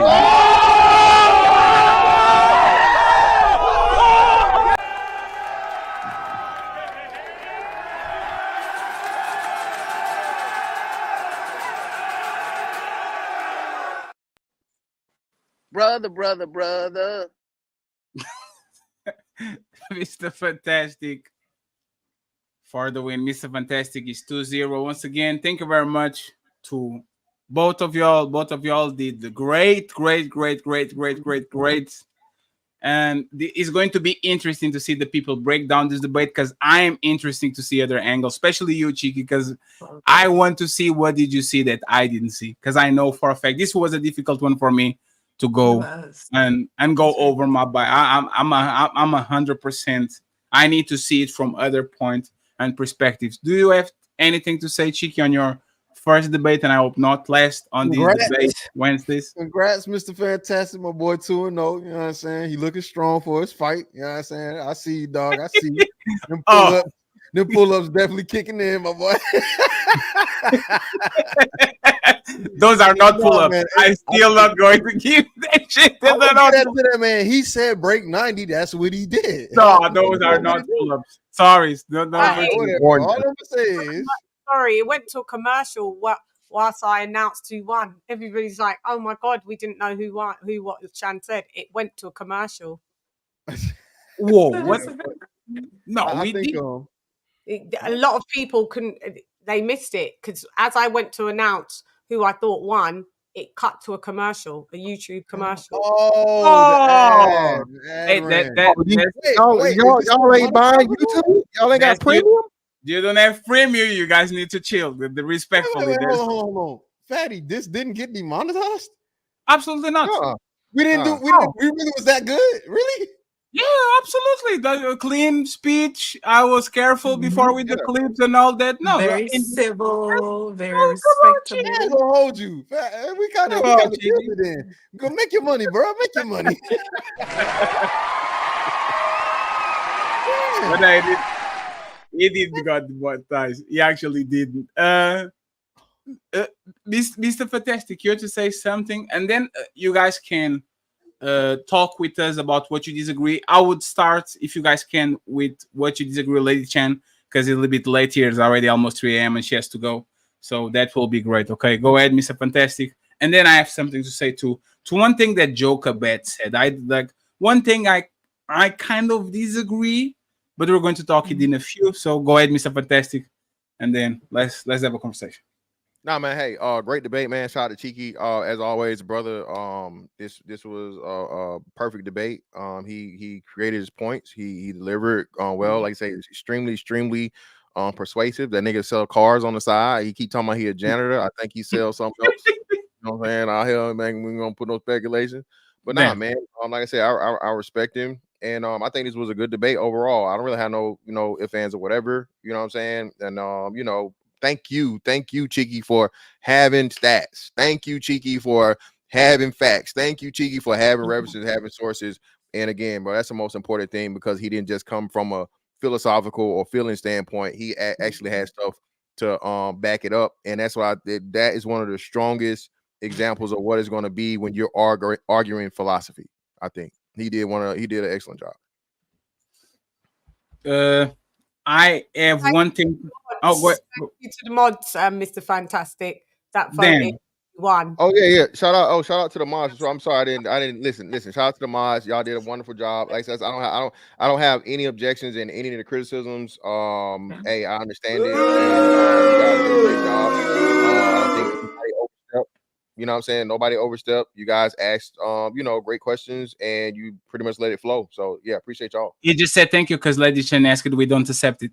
We don't accept it. It was record. We don't accept the compliments. Thank you very much. What about you, G? Did you have like any point that you thought it was unfair from the mods, or you didn't see? No, I think the mods were very attentive. I think that they asked questions that weren't biased, which I think is the hardest part to do with this. Is when you disagree, you want to ask questions that'll put either debater in a position of defense, and I could feel it come up, but it never really reached there because there was always some reconsideration, like let me not ask that, or I can't ask this. So I appreciate that from the moderators. I think it's a fair debate. I think Fantastic did his thing. His stats, he's been doing this for years, so he already knew. Hey, I already know I'm going with this. And because he knew where he was going, he was able to deliver what he knew, and it was able to counteract what I brought. And I understood I took the more unfavorable position, but that's fine by me. There's no excuse. I think it was fair. I think it was cool. I appreciate you all being attentive, and it was fun. I liked it. I'm going to do it again. I'm not going to run away, Fatty. I like what you're doing. I like what you got going on with the new ideas, bro. Don't let nobody discourage you. Do it. Do your thing, man. I appreciate it, Cheeky. And in August, when it start to move to debate against people from Valhalla, I will definitely invite you, because I know for a fact we have a couple of people that I want to match you against on a more fair stance. I think today was an uphill battle. I have one thing about what Jacob said that I didn't understand, right? If Mr. Fantastic told that you get into a position of house husband, is more chance of you being divorced if your woman gets more money than you. Isn't that literally the definition of explaining why it's bad for families? Because the divorce is going to increase, and then that kid is not going to have either his mother or his father at home. So that's bad for families, because the divorce is going to increase even if he's 1%. And I think it's very fair to say it's going to be more. Like woman and respect a lot of times come with their wallet, the wallet of the man. So it's kind of like, do you think that is a fair assessment, Jokobet? Do you think it's like a fair, or do you think I'm tripping? So I agree with you. That's what would happen to families, how it would impact families. But I wanted to know how it would impact the child itself, like the child rearing, how the outcomes for the child in the future. Because Cheeky brought up the point about the impact that fathers have on or single fathers have on like it's a better impact for children. So that's specific to the child, regardless of divorce, regardless of and that's why I was asking about variables in the beginning. But I wanted to know how it impacts the individual child, like their future, and how, the outcomes that they're gonna have, like as far as like suicidal rates. I'm sorry, I didn't mean to. No, it's fine. It's fine. Prison, like the incarceration rates. Yeah, incarceration rate, the all the problems that so I you wanted are to. connected. Okay, I got you. Right. And I think Cheeky was able to tell me specifically what it does for the child, but Mr. Fantastic went right to the divorce. Cheeky was able to say that and I'm sorry, let me go back. No, it's fine. It's fine. I think I remember what you were saying, because Fantastic did make the point that divorce is higher. She said, "What about the more positive things?" So it's not as if she didn't accept what he said. She was just looking for a different angle to more narrow, more specific. And I get why she asked. She was like, "Well, I'm sure I hear the divorce rate to go up, and from my understanding of how she views traditionalism, she probably would agree, like, yeah, I would divorce him too. But she wanted to know, okay, well, marriage aside, what about the child? And what about the positive nature of that? So Right, right. Different from the divorce, different from the intact family, but the individual child, because in the end, I mean, families, Mr. Fantastic's point, families are that's how it affects societies, how it affects family. But going down deeper, I guess on a micro level, families, children, like children make a family. So I wanted to know specifically how it affected children. So So once again, I appreciate y'all. Lady Chan has to go. Lady Chan, final words. Lady Chan, the famous, she is the owner. And hey, don't copyright me if I get famous, Lady Chan. In the boot is it? Okay, don't come here west for really? royalties. Okay, for the drop, Lady Chan. You want to say something before we say goodbye to you? Yeah, I'd just like to say thank you for having me, Fatty. Thank you for allowing me to be a moderator. Very insightful. Thank you to Mr. Fantastic. And thank you to GBG, General Cheeky. And thank you, Jochebed. It was a pleasure being on the panel with you guys. Thank you very You much. as well. You as Lady well. Chan, when you find an opponent, I don't know if you won't, but let me know. And we'll be doing fights very soon. Lady Chan, thank you very much for being In the boot is it?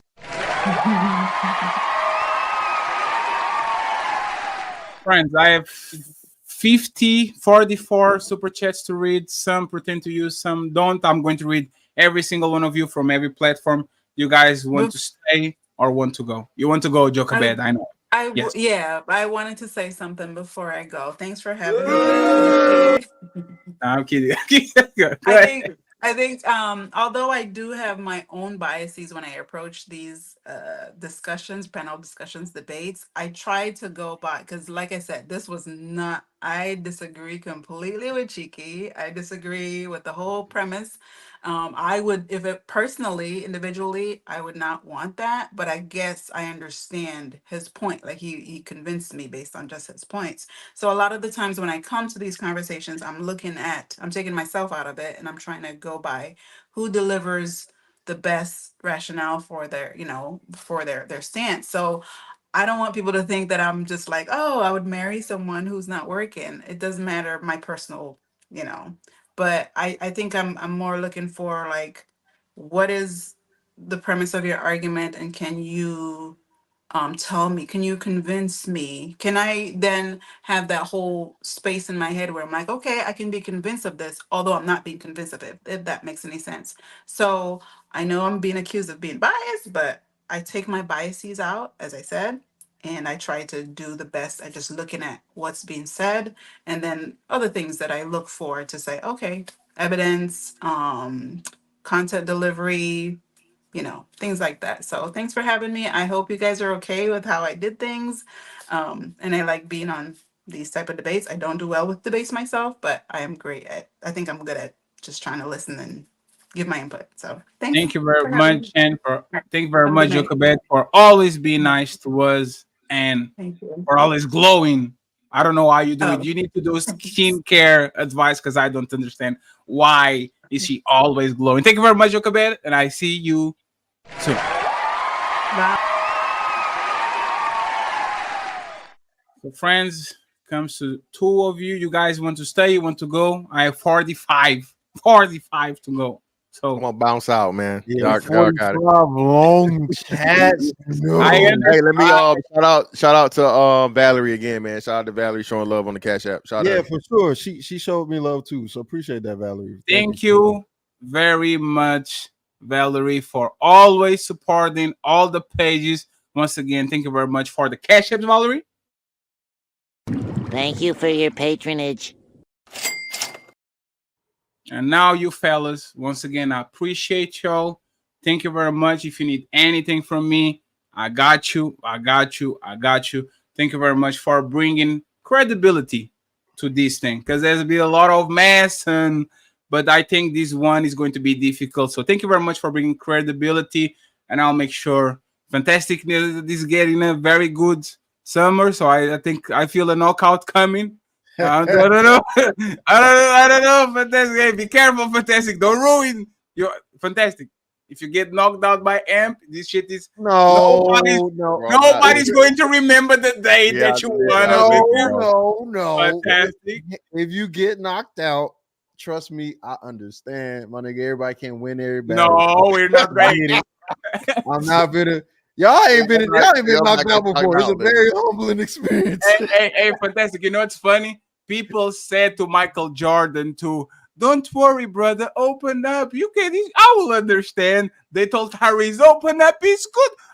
You are, man. Yo, killing me with this. There's I no know better, man. But hey, man, y'all got it, man. Next I'm out, fight back. I appreciate you. You gotta and keep get 'em. banter. Thank